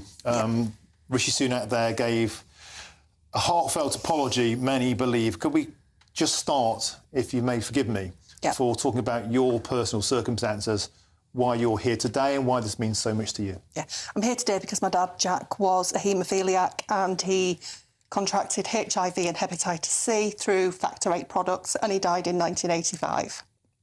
And at that time, how old would you have been? I was 12 when he died. So you were denied the right to grow up with your father? Yeah, and my dad was literally my hero. I was a proper daddy's girl. What do you think your dad would make of today? My dad was a very private person, and I'm conflicted because I think, is he going to be thinking, what's she doing now? Why is she doing this? Or is he going to be going, that's my girl, you know, that's the spirit, that's what he's proud of? I think it'd be the latter. Is that your dad there? That's my dad there. That's me, my dad and my older brother on that picture. Well, I'm getting going here. OK, so you just listened to the Prime Minister deliver an apology. How does that sit with you? Do you think he meant it? What does that mean for you? It felt sincere, but again, with the way that they've repeatedly pushed this down the line, they've said, you know, there's no compensation, we need to wait for the final report. I will believe it when I see him actually do something and they commit something to the House. He did feel sincere and he did feel like he meant what he said, but I have a very hard time trusting him. Very hard. Well, it's taken so long to get to this point. You'd be hard-pressed to not feel cynical. But today does feel like a positive breakthrough. There's one thing I just wanted to pick up there. The line he said, now I understand your story, I find it impossible to comprehend what it must have been like to have been infected with HIV, to lose your life or that of your family. That's your story. Yeah. That's my story. That's my life. So I've lived without my dad, We've had to live with the shadow of HIV and hepatitis C. To put it into context, he died before the Don't Die of Ignorance campaign. Right. And by that time, I'd found out what had happened to him. So as like a 13, 14-year-old, you're getting a leaflet through the door saying, don't die of ignorance. And you're thinking, well, that's what killed my dad. And I now can't say anything because I'm too scared. Danny, what do you say? So you listened in there to Rishi Sunak, to his apology. You listened in full. Do you think it was sincere? And how do you think that will land with the 1,500 people that you're still representing and, of course, many who sadly have passed away? I think it'll land a lot better than the lack of apology in the closing submissions to the inquiry when it closed previously. And it'll land better than the evidence that the government ministers gave to the inquiry last year. They have no option really but to accept the findings of the chair of this independent public inquiry.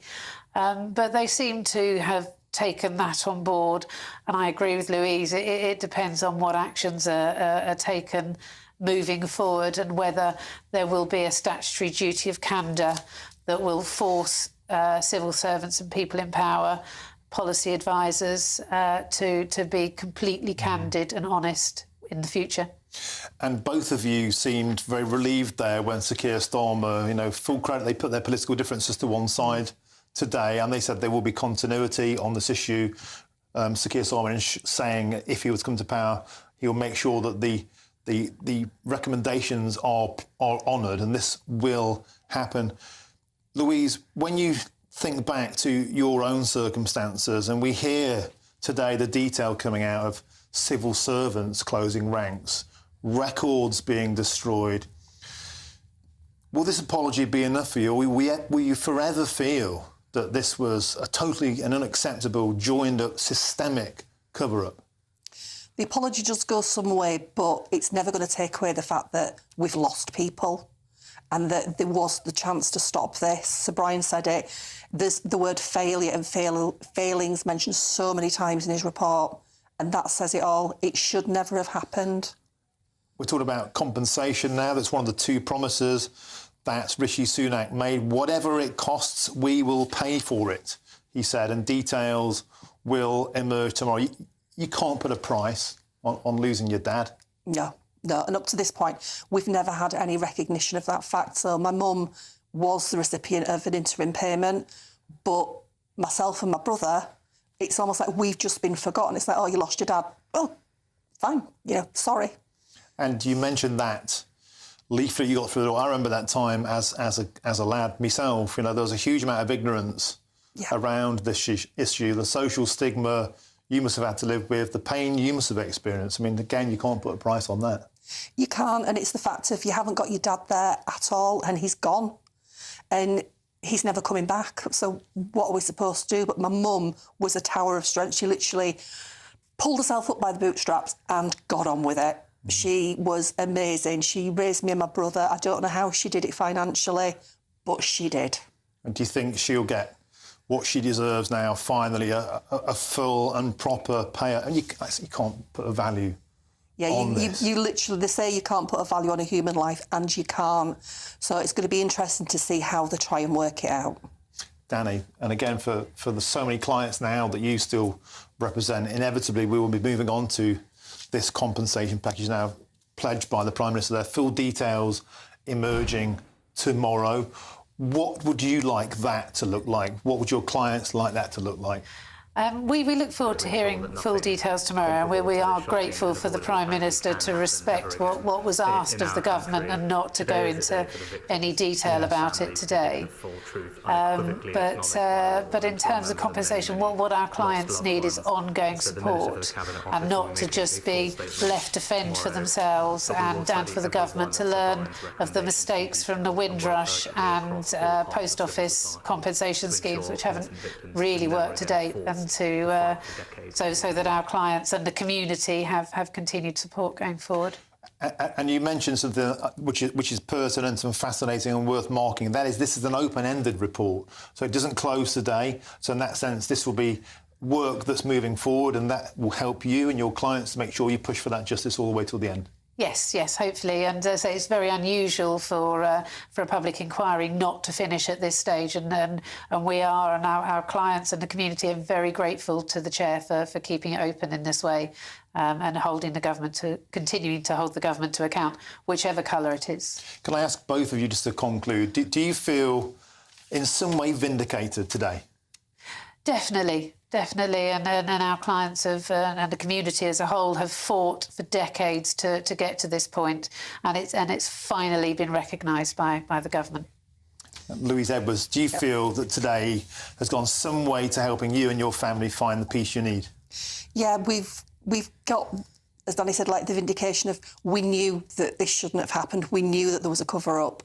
My mum straight out asked the haematologist treating my dad when it first broke, what is this? And she must have been told, we'll hear of a handful of cases.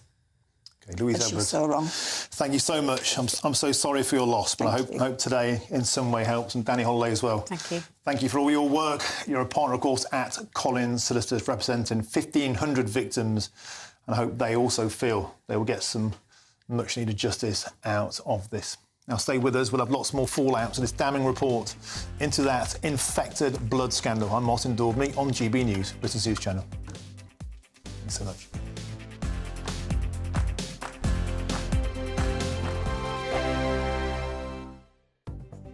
The latest GB News travel.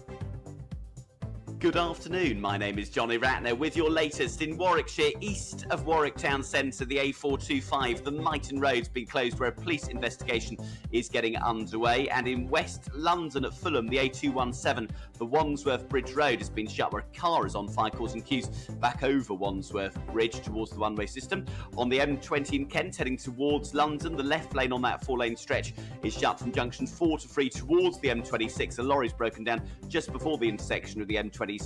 And in Hampshire at Hayling Island at Stoke, the Havant Road's been blocked by collision. Long queues back to the A27 over the Langston Bridge, and on London Underground Central Line trains are suspended between Northolt and West Ruislip, and the overground can't run from Stratford to Camden Road. And that's the very latest. You can stay up to date throughout the day by visiting our website gbnews.com. This is GB News, Britain's news channel. Have government done enough, do you think, to actually help them out? I think there will be occasions where people have tried to run a venture, whether it be a pub, a restaurant or anything sort of like that, in the hospitality sector, and it hasn't become commercially viable because of costs, because of bad accounting or because of bad business people. That is just a fact of life. That happens in every sector. So there will be pubs that are closing because they've been poorly run.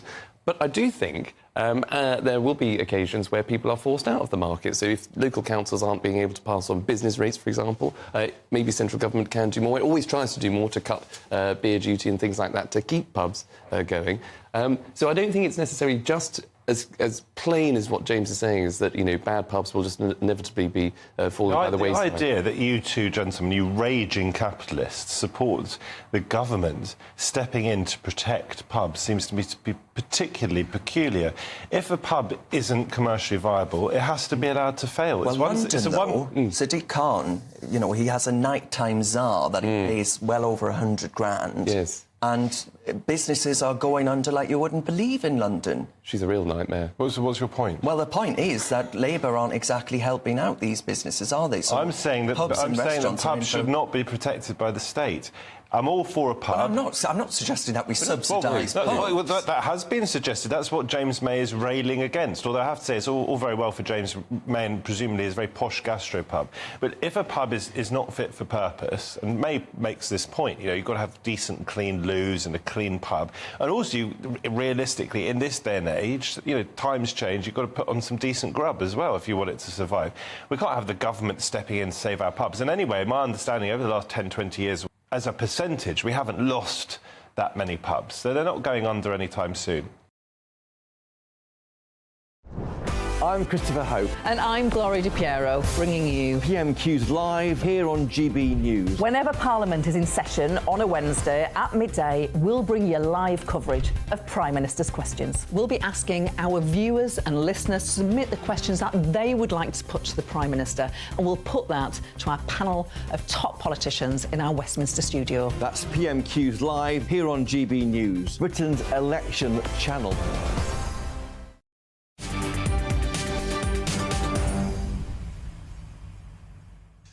Welcome back. It's 5:47. I'm Martin Daubney on GB News. Now, a reminder of the day's top story.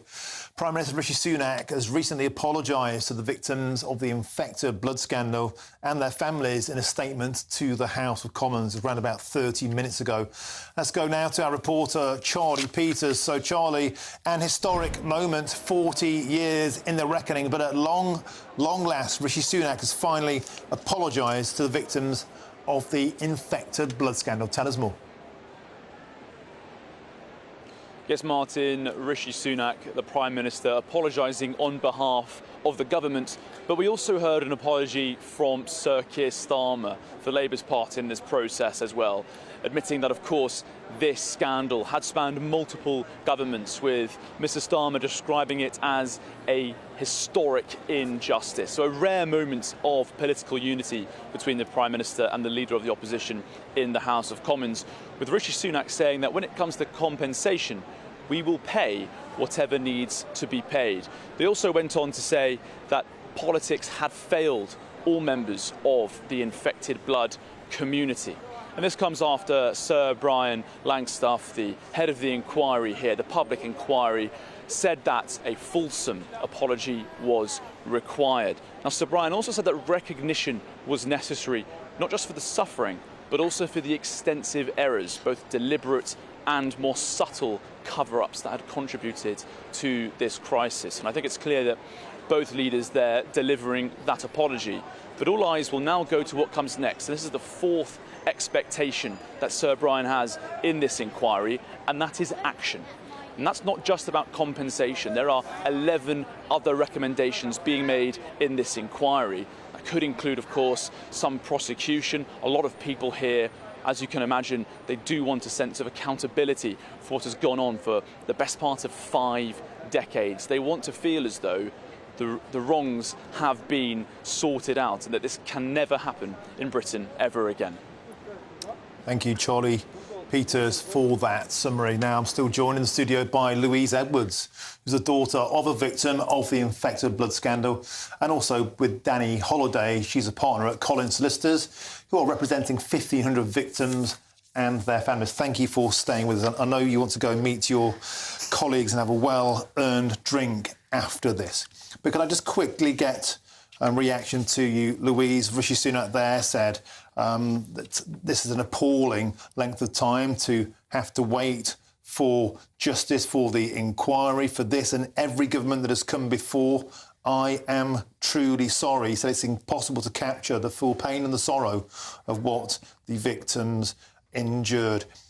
You lost your father. You can't put a price on that. But do you feel that today has been something important for you? Is it something that you believe is a landmark? Are you happy with what the Prime Minister said earlier on?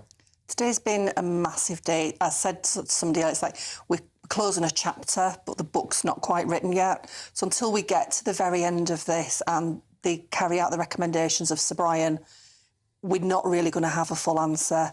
I do think he probably was genuine, but actions speak louder than words. They always will. And you've probably heard this a lot before. Does it almost seem impossible to comprehend that this has actually happened after all this time?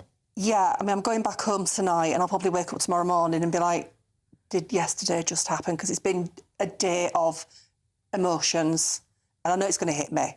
So, yeah, it's going to take a few days probably just to fully sink in as well. Good, well done. And Danny, of course, now you turn to business. You know, as details are announced later on tomorrow, the Prime Minister said full details of this compensation scheme will be rolled out. This is when the work starts again for people like yourself representing the families, the 1,500 victims and the families who've been impacted that are on your books? We understand that the government is planning on a 5-week consultation period with the infected and the affected, and we look forward to working with them to bring this to a conclusion. And like Louise there, after so long, after being so emotional, you try and be businesslike about these things, but it must have taken a huge emotional drain on yourself, being around people. You've had such devastating stories. Does today feel like some form of massively important closure for you and helping you and all those victims and the families move forward? I think that they finally feel that they've been heard and that their stories have been heard and recognised, and the deep sorrow and anger and all the other emotions that they understandably feel. And it's been an incredible honour to have worked with all of our clients and to taken that path with them, and it's been tough. So I understand, Louise, that you're one of Danny's clients. We've only just met for the first time in the studio today, which is amazing. Yes, I mean, Louise will have met members of our team over the years, but this is the first time we've met. But it's been an honour to walk this journey with you guys. And how do you think the drink is going to be tonight when you finally sort of try and close, as you say, turn that page? I think it's going to be... It's going to take some time to sink in. I still need to finish reading the report because we've got 2 of 7 volumes and there's a lot to go through. And I do want to read it and I do want to kind of take it in. But with the best one in the world, it's going to take some time. And for yourself, I mean, the work begins for you now. It does. And we will continue to push for the government to implement the recommendations and... we look forward to the next part of the journey moving forward. Good. Well done to both of you. I think everybody watching at home will be saying the same thing. Your work has been so important. Nothing can ever bring your dad back, but I hope he's looking down today and having a little smile. But your bravery, you deserve full credit. Thank you very much. Right, we've got to go. Thank you very much. Excellent stuff. Really, really enjoyable slot.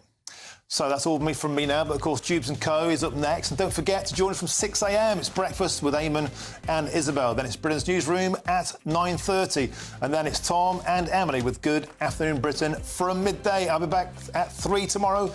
I'm Martin Daubney and this is GB News. That's enough from me. Now it's time with your weather and it's Alex Deakin. A brighter outlook with Box Solar, sponsors of weather on GB News.